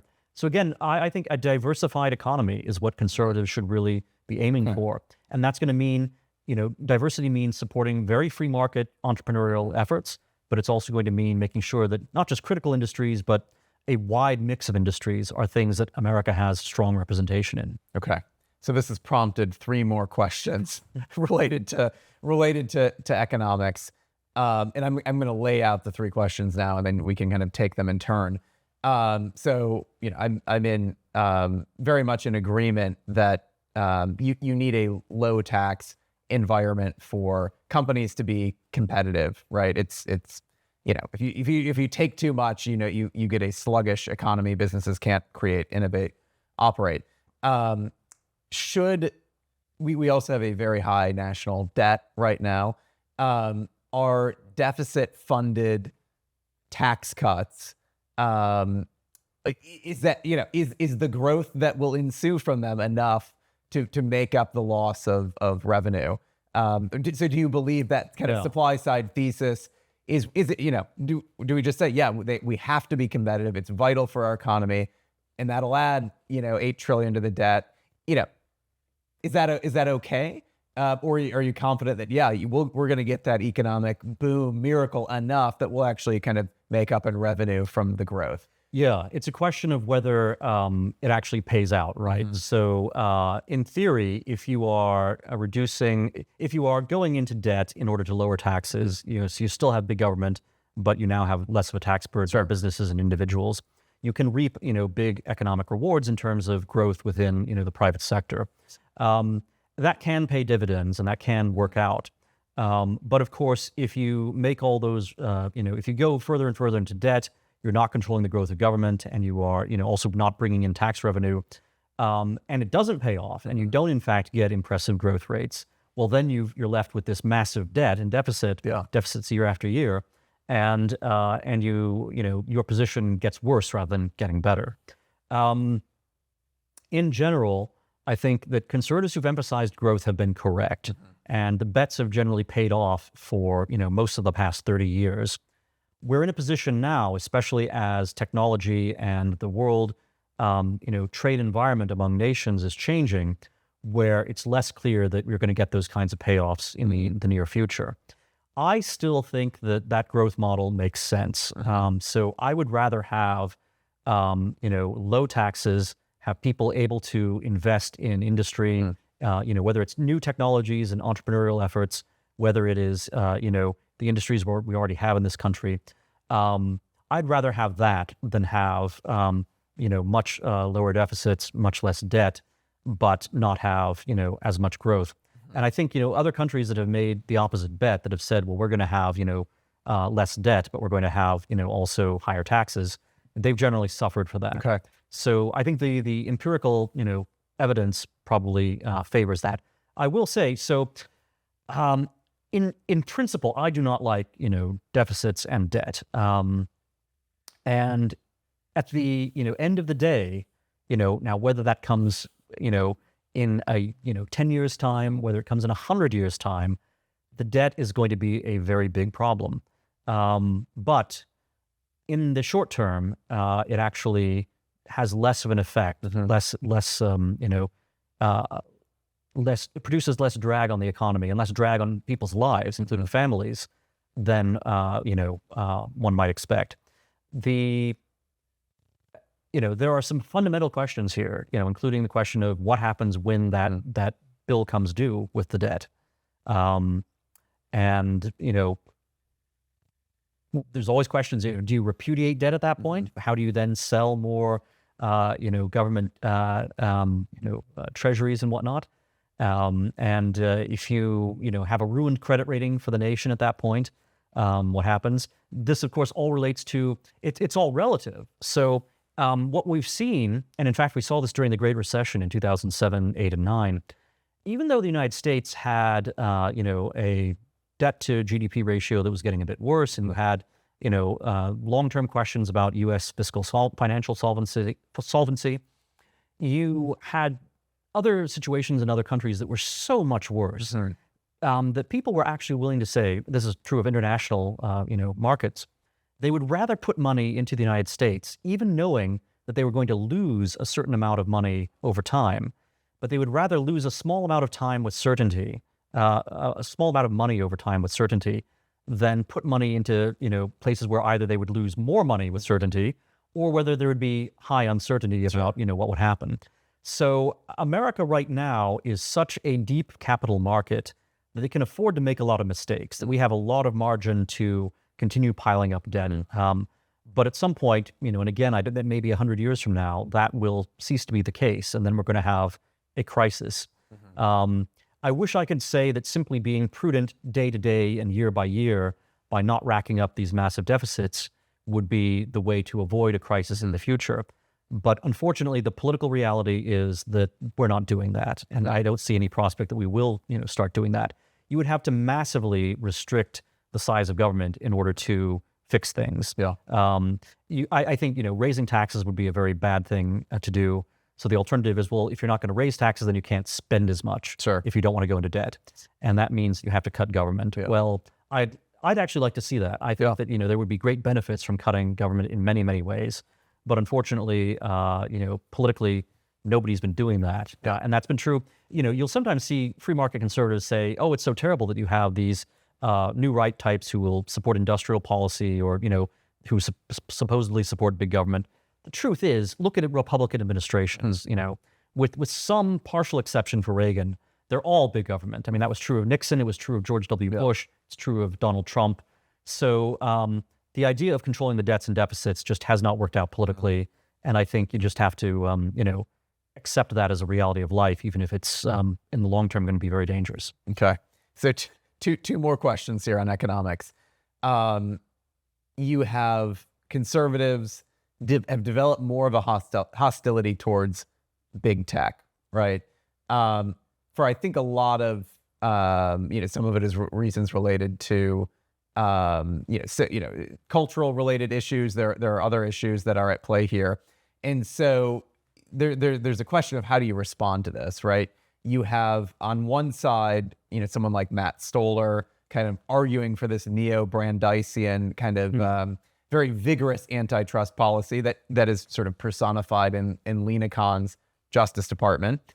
On the other side of the argument, you have someone like Michael Lind, who, I don't know all of his views on his thoughts on kind of the big tech companies generally, but, his general point is that, monopolies can actually be good for workers. There's certain benefits from, economies of scale. And this sort of neo-Brandeisian kind of smash it up into, 5 pieces or 100 pieces isn't going to move the ball down the needle, and it's actually going to hurt research and development, innovation, and wages. So how should conservatives approach the monopoly issue moving forward? Yeah. As far as the tech companies go, I think it's ironic here because Michael Lind and many free market thinkers would agree that trying to break up the tech companies is the wrong approach. So free marketers would say that because these companies are just natural developments. Yep. It would be counterproductive for the government to come in and try to impose a supposedly better arrangement, that the market is already efficient. And then Michael Lind, his argument is that these big companies, they have the resources to engage in deep R&D, which we've actually seen that they're doing a lot of work on AI and other things that are cutting edge. And so Lind says if you break that up, then you're actually not going to have as much resources being put into those kinds of things, and it will be detrimental. And there are sort of historical counterfactuals that can be offered on all of that. Yeah. So breaking up, for example, the telephone monopoly in the 1980s, that actually led to a technological boom in terms of research and market opportunities. Nevertheless, I don't think that the argument for breaking up the tech companies is all that strong right now. My concern with the tech companies is, and I have a kind of, there's economics, right? So economics is fundamentally utilitarian. And the businesses that succeed on the market are businesses that are providing people with something they want. So with the tech companies are providing, everything that people get on the internet, Facebook, search engines, etc.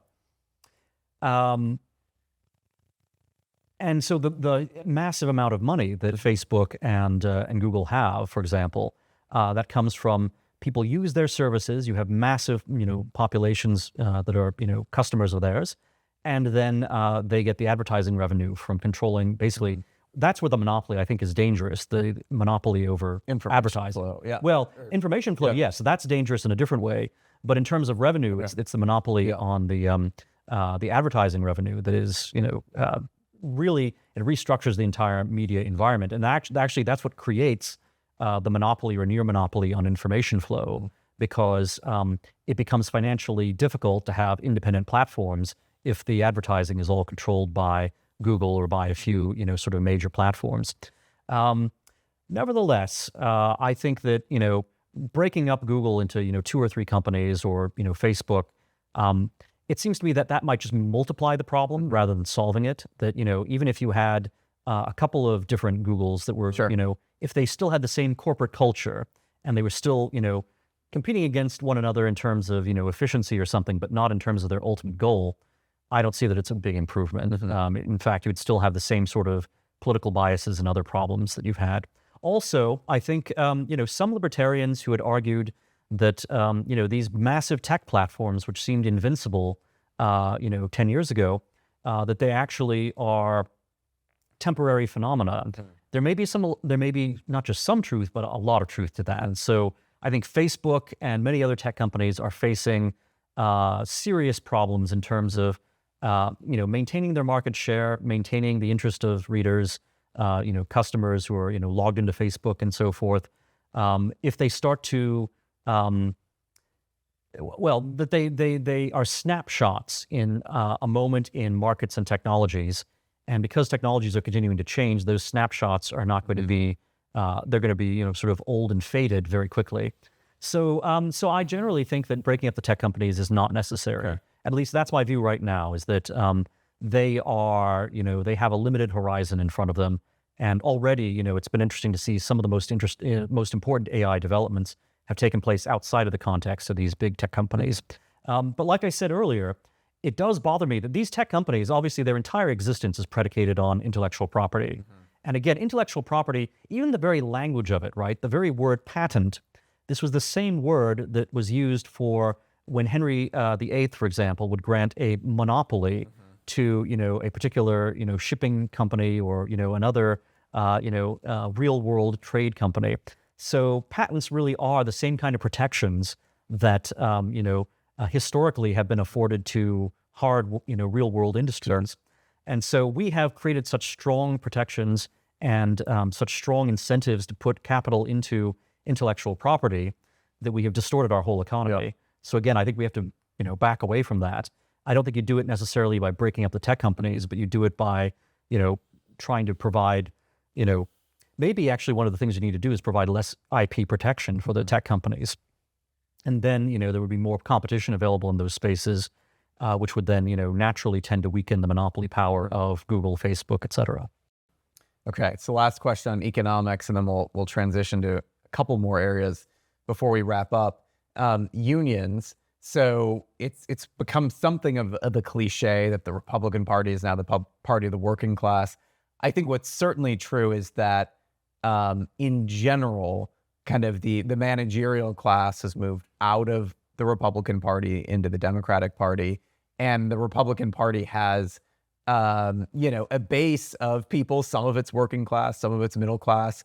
Many are in the South, many are in the heartland of the country. So I do think in terms of there's certainly more of a populist, everyday American feel to the Republican Party, where the Democratic Party feels more like the party of the elites.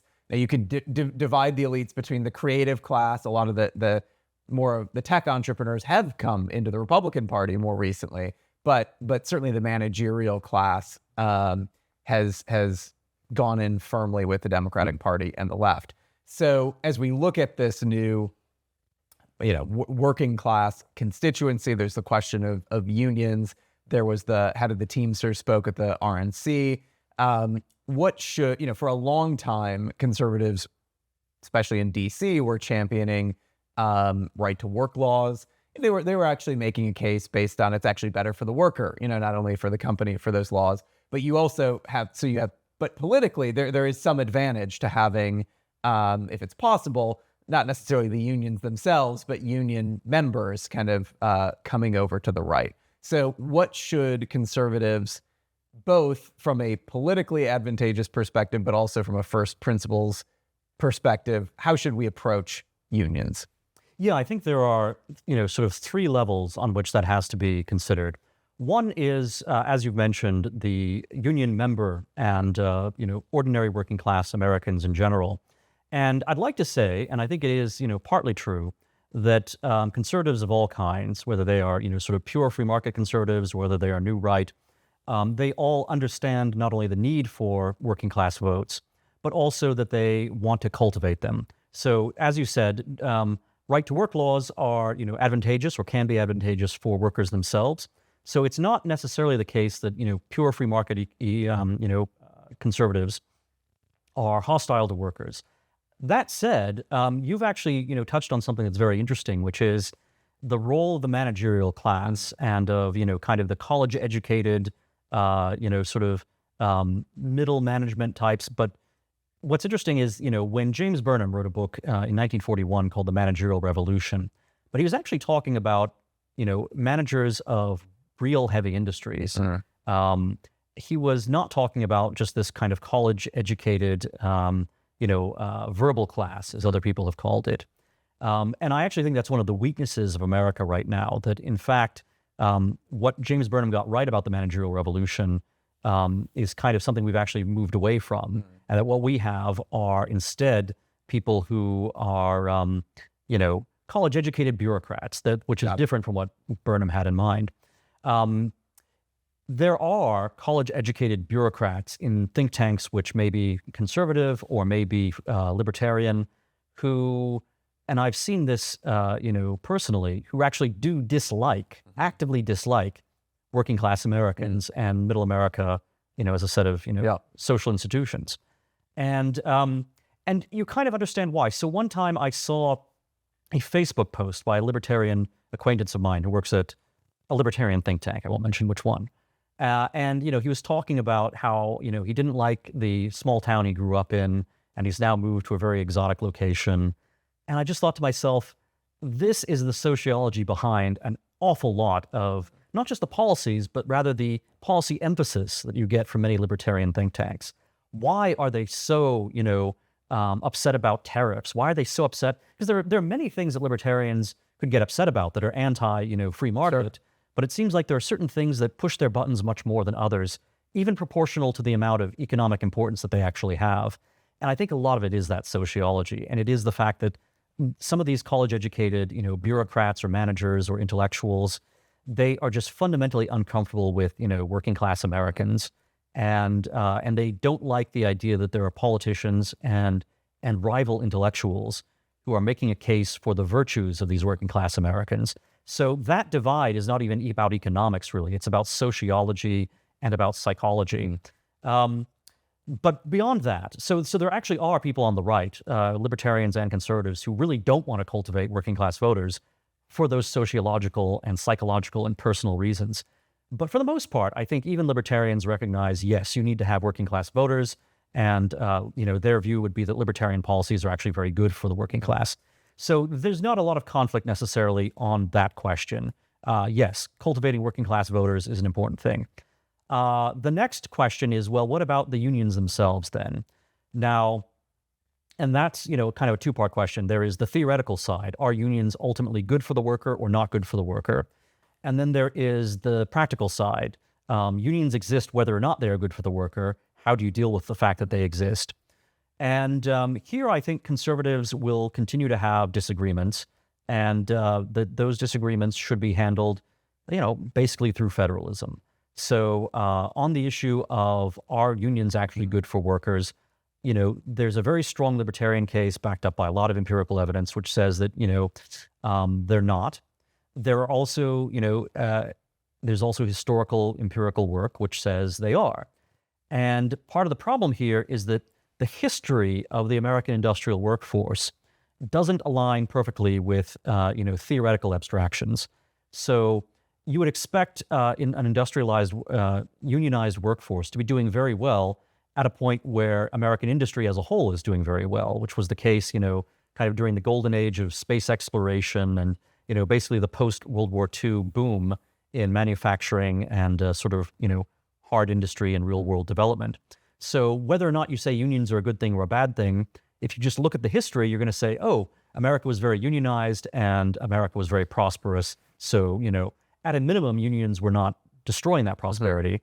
And, other people would say unions were actually helping to create that prosperity, and especially to make it something that was good for, Americans, working class Americans, working class families, that was really supporting, fathers as breadwinners, for example.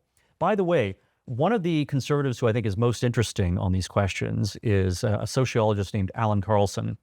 And Alan Carlson, he is more, he's in some ways aligned with new right thinkers who have, a somewhat favorable view of the New Deal and whatnot. But it's very interesting because I recently, asked Alan Carlson to talk about some of the, these union questions in the 21st century. And Carlson's actually much more skeptical about some of these 21st century unions, precisely because things like feminism, for example, have entered the unions as well. So modern unions, certainly conservatives, including conservatives who are otherwise quite pro-union, have been very critical of public sector unions, which are a problem. And, because the public sector unions, that is oftentimes, managerial bureaucrats in government. When they claim a right to strike, that is a strike against government itself. It's a strike against, the public interest. This is why Reagan fires the air traffic controllers in the 1980s. The air traffic controllers and their union, PATCO, had actually endorsed Ronald Reagan in 1980. So it was a matter of tremendous principle that Reagan fired them for trying to have a strike against the public interest. And Calvin Coolidge also had, wasn't just anti-union in an abstract way, but actually said you cannot have these unions striking in a way that hurts, the public interest. So I think there's not so much of a problem for conservatives on dealing with that. The question, though, is modern labor unions. If you're unionizing Starbucks employees, for example, what possible benefits are there from a conservative perspective, involved in that? And it doesn't seem to me like that is, creating the kind of union membership that existed in, say, the 1950s. That is not about, a single breadwinner. That's not about providing for families.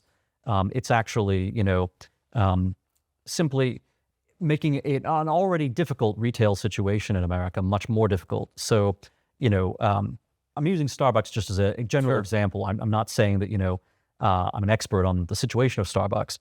But, Starbucks right now, they're closing down a lot of the coffee shops. They're also making the coffee shops kind of less inviting than they used to be. Why? Well, partly because of the crime wave that we've had, since the riots of 2020. You now have more vagrants, showing up in Starbucks and just sitting at the tables all day. It's become, the commercial real estate is now, in a crisis. So it's very expensive to have, real world coffee shops on on Main Street in whatever city or town.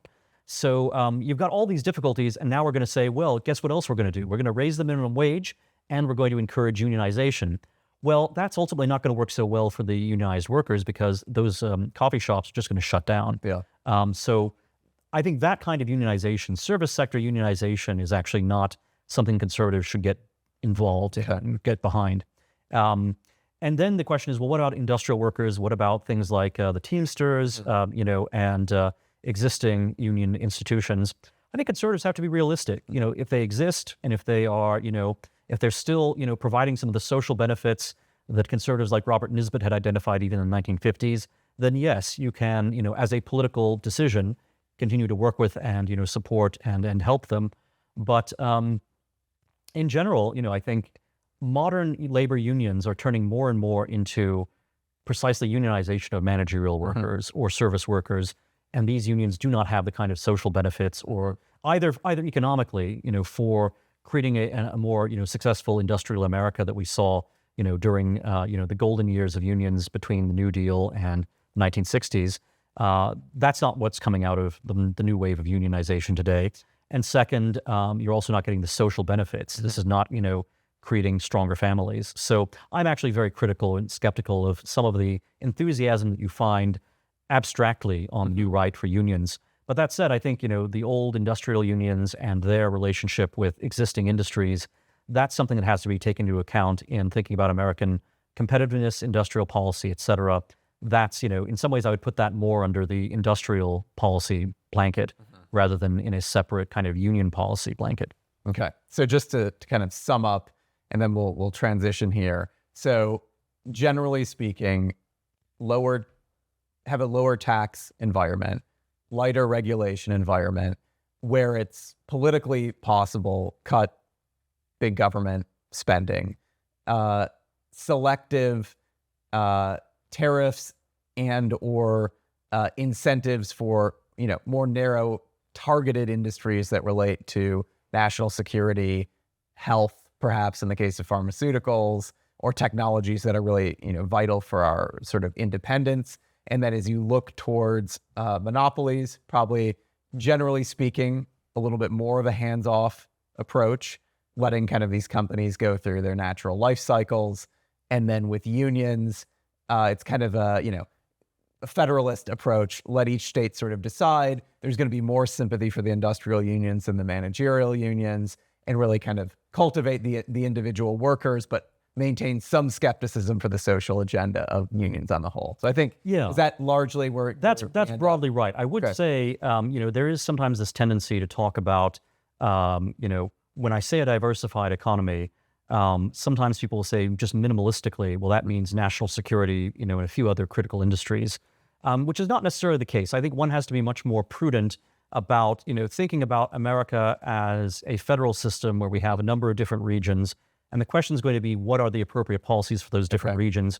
I think a big mistake we've made in the past, and frankly, it's a mistake we can make again in the future in the opposite direction, is to have a one-size-fits-all policy. Okay. So in the 90s, that one-size-fits-all policy was about telecoms, it was about the internet, it was about technology, it was about financialization, it was about free trade. So it was going much too far in that direction, and today we're living with the consequences of that.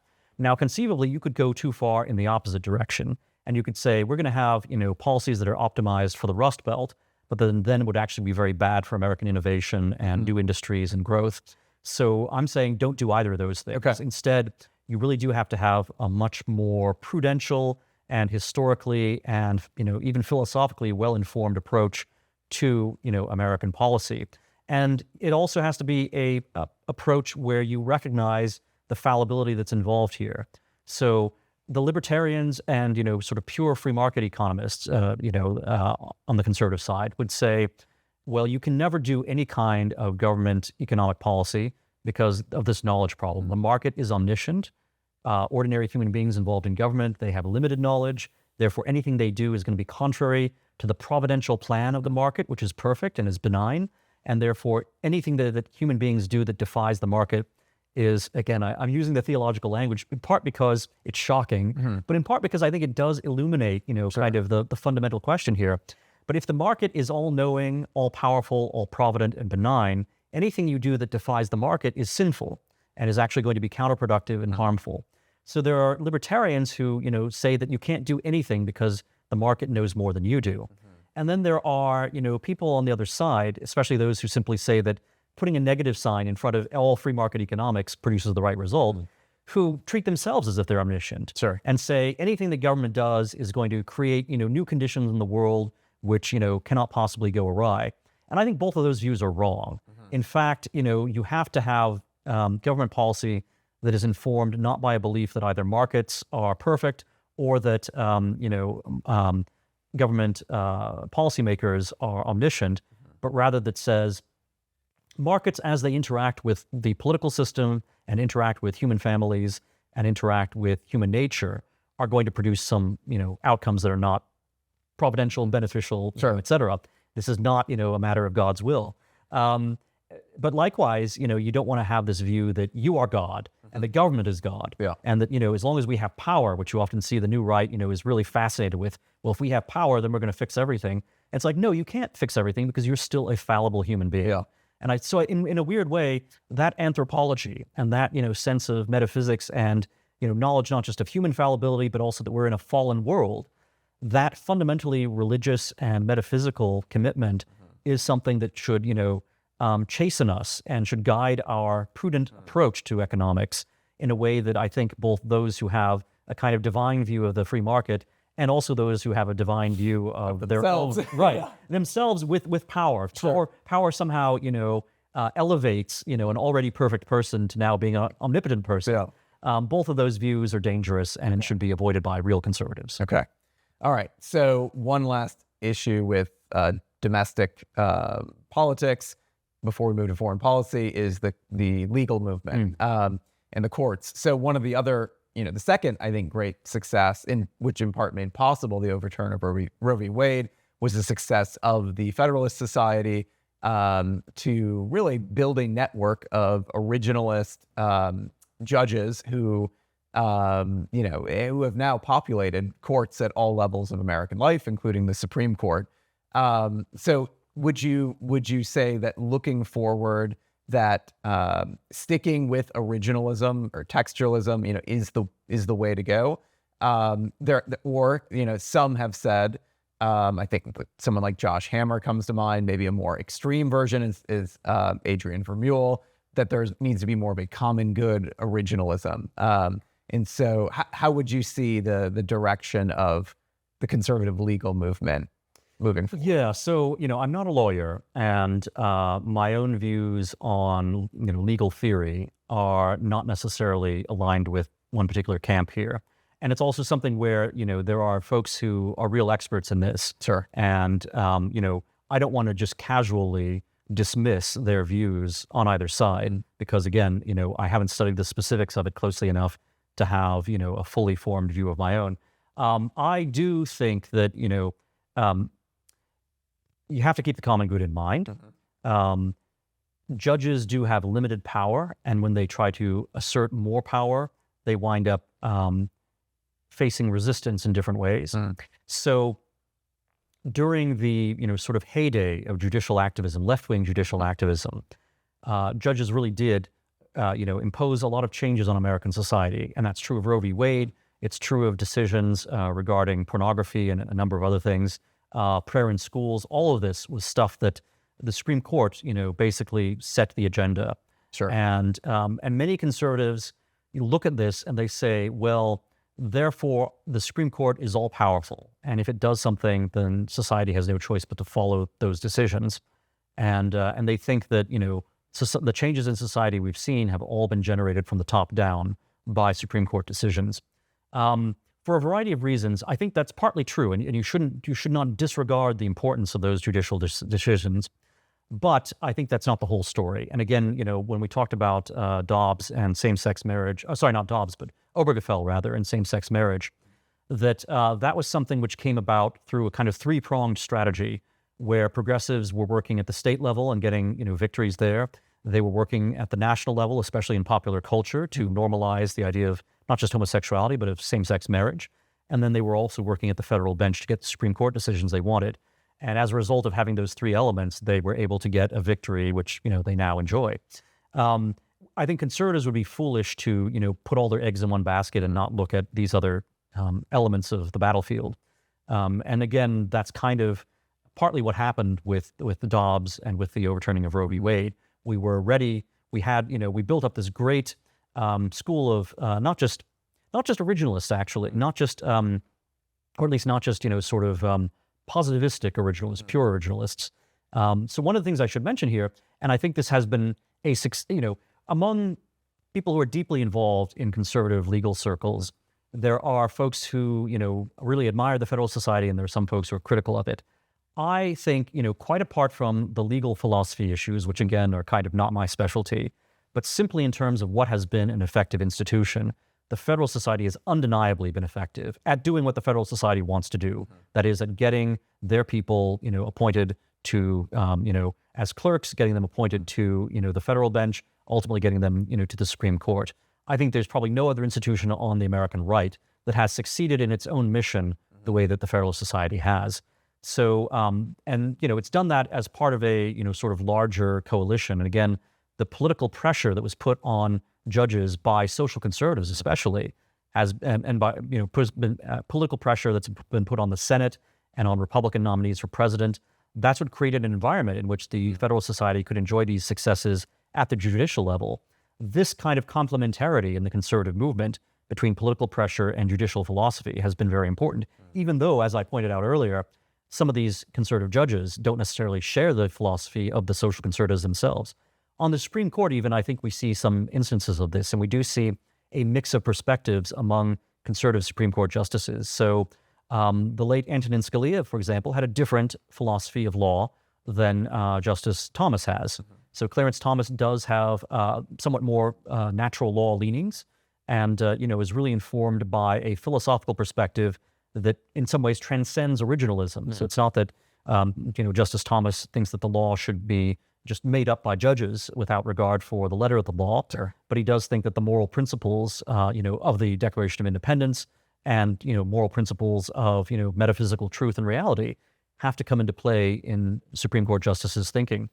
I tend to agree with that. I think that a purely positivistic approach, which says that the law is strictly a matter of whatever a legislature has willed and has put into writing, that's not going to work because, first of all, it doesn't describe the constitutional reality, which is that especially Supreme Court justices, they actually do have leeway to interpret, and that is they're actually.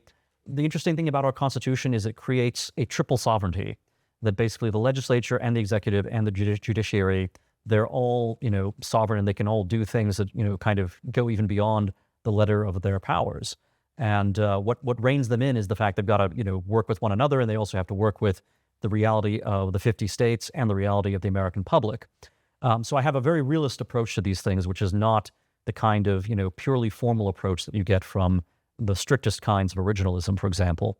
That said, I do think that some of our friends on the new right are excessively optimistic about what justices who might agree with them can actually accomplish, especially if you don't have these other elements in the society working alongside you to move things in the direction you want. So I think originalism as a general principle, as a practical principle, is something that is a good rule of thumb.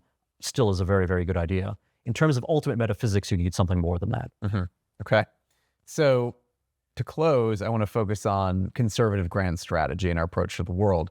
Obviously, this has changed in different periods of time. Different presidents have even developed different doctrines that suited America's national interests at that particular moment. How do you think about decisions sort of made on the world stage? How should the U.S. be weighing its various interests? What should, especially as the world shifts from, perhaps is in the process of shifting from a unipolar world to a multipolar world, what does America's role on the world stage look like? How should we think about that element of national security? Yeah, there are maybe, sort of three approaches that not just conservatives, but other policymakers and thinkers have adopted. And these three policy approaches I will point to as points of reference. So in some ways I will oversimplify them, but it's for the sake of clarity, in a short conversation like this. There is the point of view which is more or less strictly non-interventionist. It says that America should have very few permanent alliances around the world, that we have an enormous amount of security just simply based on our geography and based on our nuclear arsenal.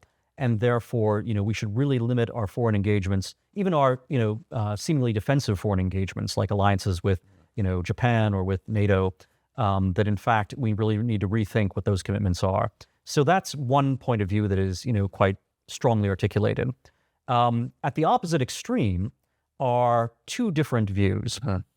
One view, which is, I think, more characteristic of progressives, but you actually do find neoconservatives and some, right-leaning Americans who also buy into this, is just kind of the caricature that people have of The End of History by Francis Fukuyama. So it's not really what Fukuyama actually says, but it's the way people have interpreted it. This view says that ultimately the whole world is going towards an American-style liberal democratic rule of law.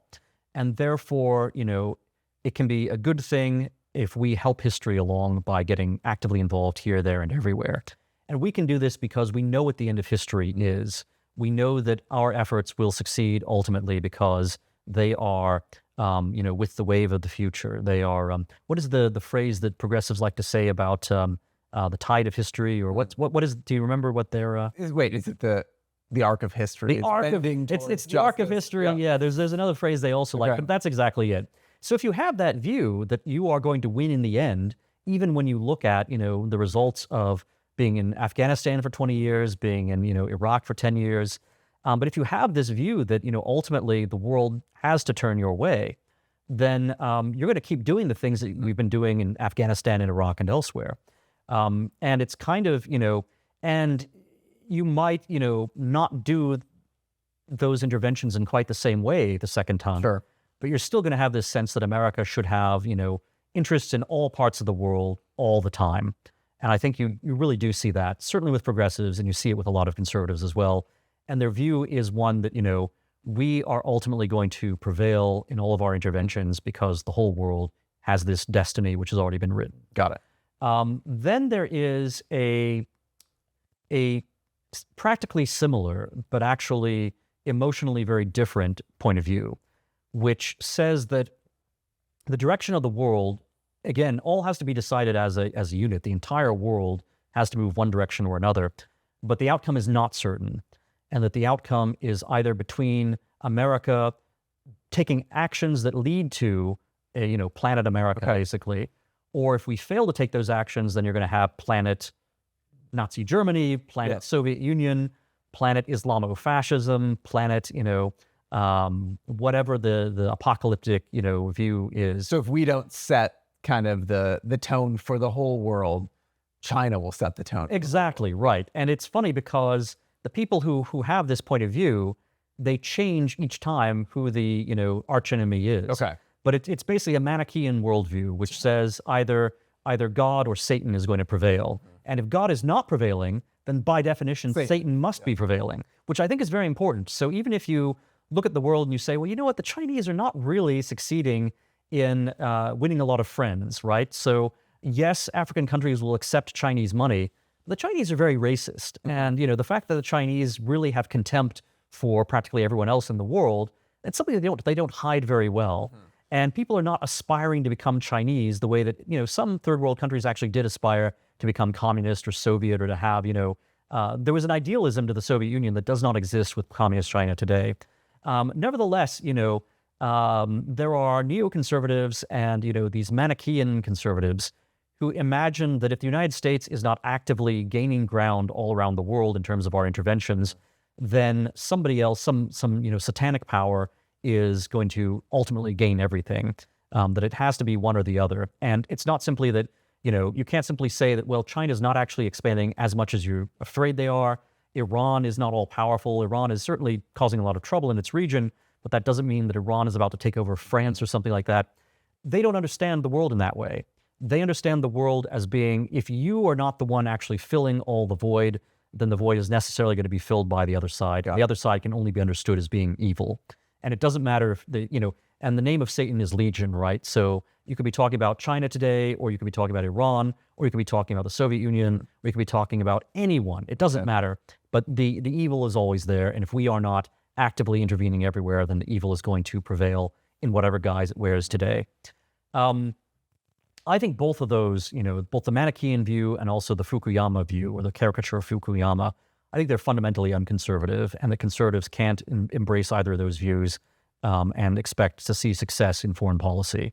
In fact, both of those views are going to lead us into more and more conflicts. They're going to be counterproductive even from their own point of view, because as we've seen with the experiences in Iraq and in Afghanistan, the result of our involvement in these countries has actually been to make Americans more skeptical of further foreign engagements. So if your belief is that America has to maintain, NATO, and has to maintain alliances and has to maybe expand them even, then you should actually oppose things like the Iraq War and the Afghan War, because those will ultimately wind up actually making Americans less supportive of the liberal international order.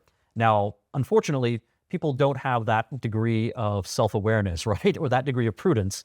And so, everyone who now is supporting, America's support for Ukraine, and everyone who wants to see Ukraine join NATO, it's notable that these are the same people who said that Iraq and Afghanistan were going to turn out really well for us. And that's one reason why a lot of conservatives are very skeptical of having any degree of American involvement in the Ukraine-Russia conflict, because they say, look, if David Frum and Bill Kristol and all these other people who really got us into disastrous wars that lasted decades in Afghanistan and in Iraq, if they're the ones who are now, the most enthusiastic about getting America more deeply involved in Ukraine, that means we're going to have equally bad results, because just look at the track record these people have established. I think, by the way, the Ukrainians themselves, if I were giving them free advice, it would be careful who your friends are. You don't want to have support from Americans who are discredited by their involvement with Ukraine and Afghanistan and Iraq and so forth. You actually need to talk to the less interventionist Americans and explain to them why Ukraine is categorically different from Iraq and Afghanistan. And there actually are, many old paleoconservatives even who, view Russia and Ukraine more through a traditional Cold War lens or through, just a different kind of frame, and don't see it as being another conflict similar to Iraq and Afghanistan. Now, the non-interventionist view, I think that has a stronger conservative pedigree, and I think it has some merits, and it's an important point of view as well, because it is an antidote to all the extremes we've been doing with Manichaeism and with the end of history nonsense. So even a stronger view, even a greater commitment to non-interventionism than I think is prudent, is still, in these circumstances, actually kind of a good thing. Helpful. Yeah, because it is a corrective, right? But in terms of what conservatives should actually, view as their ideal foreign policy, it would be closer to non-interventionism than to either Manichaeism or Fukuyama, optimism. But it would still say that, the world is different now than it was, at the time of America's founding, that there really are the possibilities either of ideological conflicts or of, other kinds of disruptions and forms of chaos spreading to America or causing, inconveniences for us.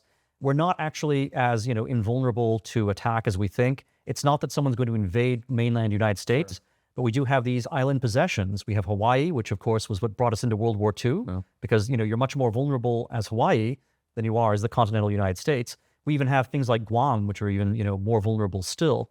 So it seems to me that, the conservative approach should be of maintaining a world that is as stable as possible, where we contribute to that stability. We want not only a stable world, but also a world that is, generally going to be pro-American. But in order to get that, we should have a much more restrained approach to our engagements, and we should have much more burden sharing by our allies. Ultimately, security in East Asia, for example, has to be guaranteed by the states of East Asia themselves. That includes South Korea, that includes Japan. It also includes, bigger powers that are on the borders of the region, right? So India, for example, is a big part of China's strategy. And Russia, potentially, if not for the current situation that we're in, Russia too could be part of that mix. Sure. But in any case, preventing China from acting in a strongly imperialistic way is going to require, our allies in the Far East shouldering a lot of the burden. That does not mean that America won't have a role, but it does mean that, over time, we want more and more of that role to be played by our allies rather than being directly dependent on us. Right now, really the two great powers contending in the Pacific are China, which now has a bigger navy than ours, and the United States. And there's no allied navy that is, equivalent to what the United States is able to deploy. So that's the issue in East Asia. East Asia, because China is the biggest possible real-world threat that America could face in terms of a conventional military, and because of the complex economic relationship we have with China, I think, the argument in favor of conservatives continuing to support our current, approach to East Asia is stronger than the argument that America should continue to have exactly the same degree of investment that we have in Europe, Western Europe in particular. Europe has the wealth and it has the population and it has the technology to really take care of its own security almost completely.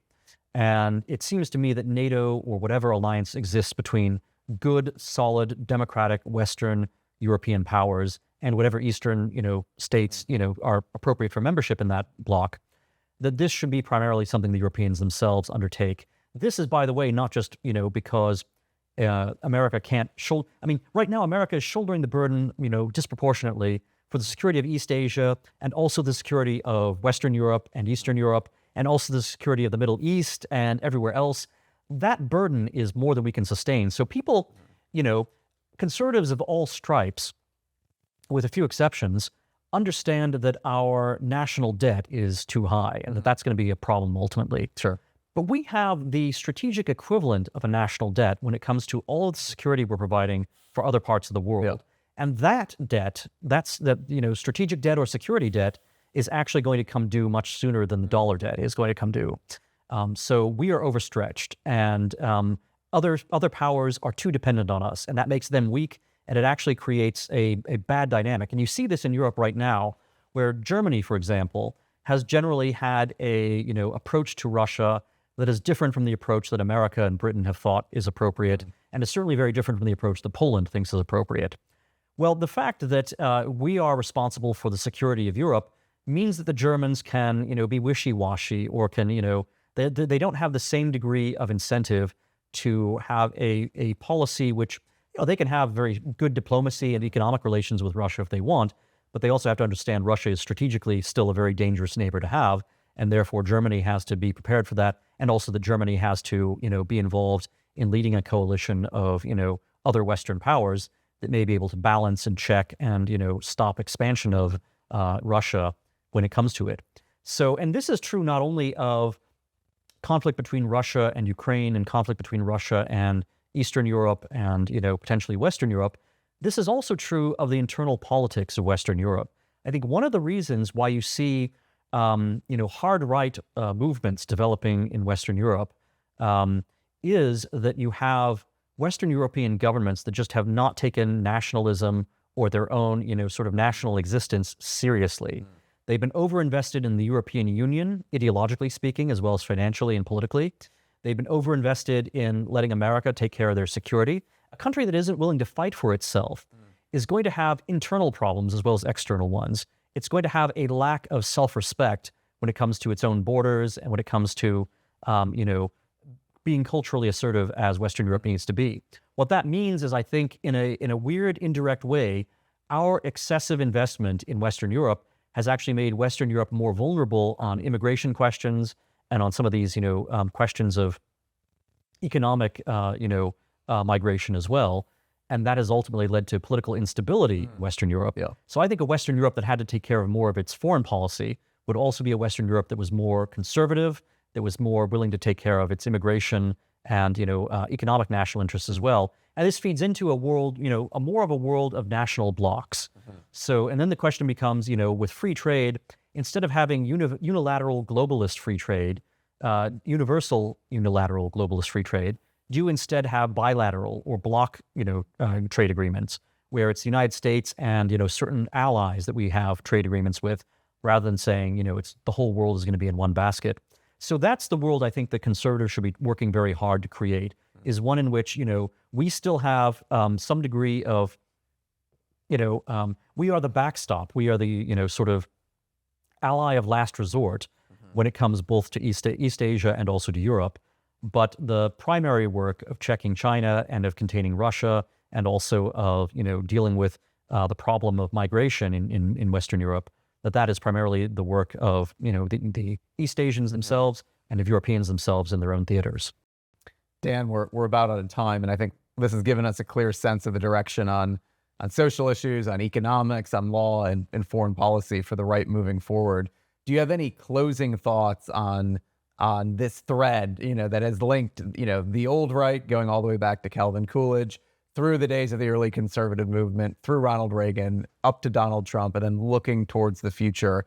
Are there any sort of final thoughts you have on how we should think about the conservative agenda and the conservative vision moving forward? Yeah, certainly history provides some great lessons here. And the fact that especially a conservative realist foreign policy, whether it was under Richard Nixon, whether it was under Ronald Reagan, or under Donald Trump from 2016 to 2020, has actually been very successful in the world and is very different from the interventionist kind of foreign policy that you've seen under Democratic presidents like Lyndon Johnson, for example, or under Republican presidents like George W. Bush. So there is a good, strong precedent for Republican realism here that is very successful. And I think in the same way that that's true in foreign policy, it is equally true in economic policy, where Republicans have generally been the more free market party, and that has produced great dividends for America. But they've also been a party that has been very sensitive to working class Americans and to the idea that America is a nation of regions and of states, and that you have to have an economy which has many tiers and is diversified. And again, you can find that whether you're talking about Eisenhower and Nixon, whether you're talking about Reagan, or whether you're talking about Donald Trump. And it's not the case that you want to duplicate exactly what Eisenhower or Nixon or someone else have been doing. You rather want to have the same degree of prudence and flexibility that they exhibited. And and you don't have the same degree of success under all those presidents. Certainly with Richard Nixon, he was doing crazy things with price controls and other interventions that wound up being very counterproductive and very destructive. But in general, I think actually you have a great track record of success with Republican presidents, and you also have in conservatism as a whole, as a mix of different sets of ideas, you have a very successful coalition. And the key thing is to keep those elements of the coalition in conversation with one another and drawing their strengths from one another, and then let prudent statesmen be able to pick from the menu of these different options that are provided, rather than saying, that, one set of ideologues or one set of intellectuals has come up with a perfect set of policies that, if we just rigorously enforce them, push them onto politics, but also, make sure that no one's able to argue against them within the conservative movement, that this one set of magic policies is going to deliver, a perfect utopian world. Because we've seen time and time again that intellectuals have been vastly wrong about all of these issues, about, what was going to happen in social issues, what was going to happen in economics. Certainly in foreign policy, we've seen an enormous amount of hubris from American intellectuals from the 1990s to today. So modesty and a sense of, original sin, both in ourselves and also in the fallen world that we inhabit, that I think is fundamental to conservatism. We have to be realistic. We have to be prudent. That doesn't mean that we're not also principled, but we realize that principle, is itself something that requires the exercise of prudence in order to be effective in the world. So modesty, prudence, goodness, greatness, that's the agenda moving That's forward. exactly right. And it really is about those things, especially goodness and greatness, and those are not just formulas. Goodness and greatness, I think it's always important for conservatives to look to certainly the idea that the incarnation represents, right? So surprisingly enough, Frank Meyer, the conservative who is, was the founding father of fusionism, which is often seen as being a kind of unprincipled mix of traditionalism and libertarianism. But Frank Meyer actually was someone who, had a Jewish background. He became very secular. He became a Marxist. As a conservative, he became more and more interested in the Western tradition, and then ultimately more and more interested in the Catholic faith, which he, adopted on his deathbed. But even before he became Catholic, Frank Meyer was really very interested in the idea of the incarnation and this thought that, you have the Word, you have, God, and you have man coming together, in a single person, in Jesus Christ. And again, Meyer wasn't interested in this as a Christian yet, but simply as, a view of principle and, the real world, this idea of incarnation, embodiment, and, this bringing together of the two worlds, that is, I think, fundamental to Western civilization itself. That was certainly Frank Meyer's view. And again, I say this, not just from a perspective of Catholics and from a perspective of Christians, but I think even if you are a Westerner who, is conservative but not so religious, you should be able to look at this and say, symbolically, this is kind of what the West is about. And therefore, in order to think about how we should approach this, difficulty of bringing together principle and practices, that we actually have a great example, a great symbol, all the way back to the foundations of Western civilization. Great. Well, thanks so much for this conversation. We'll close there. Thanks, Johnny.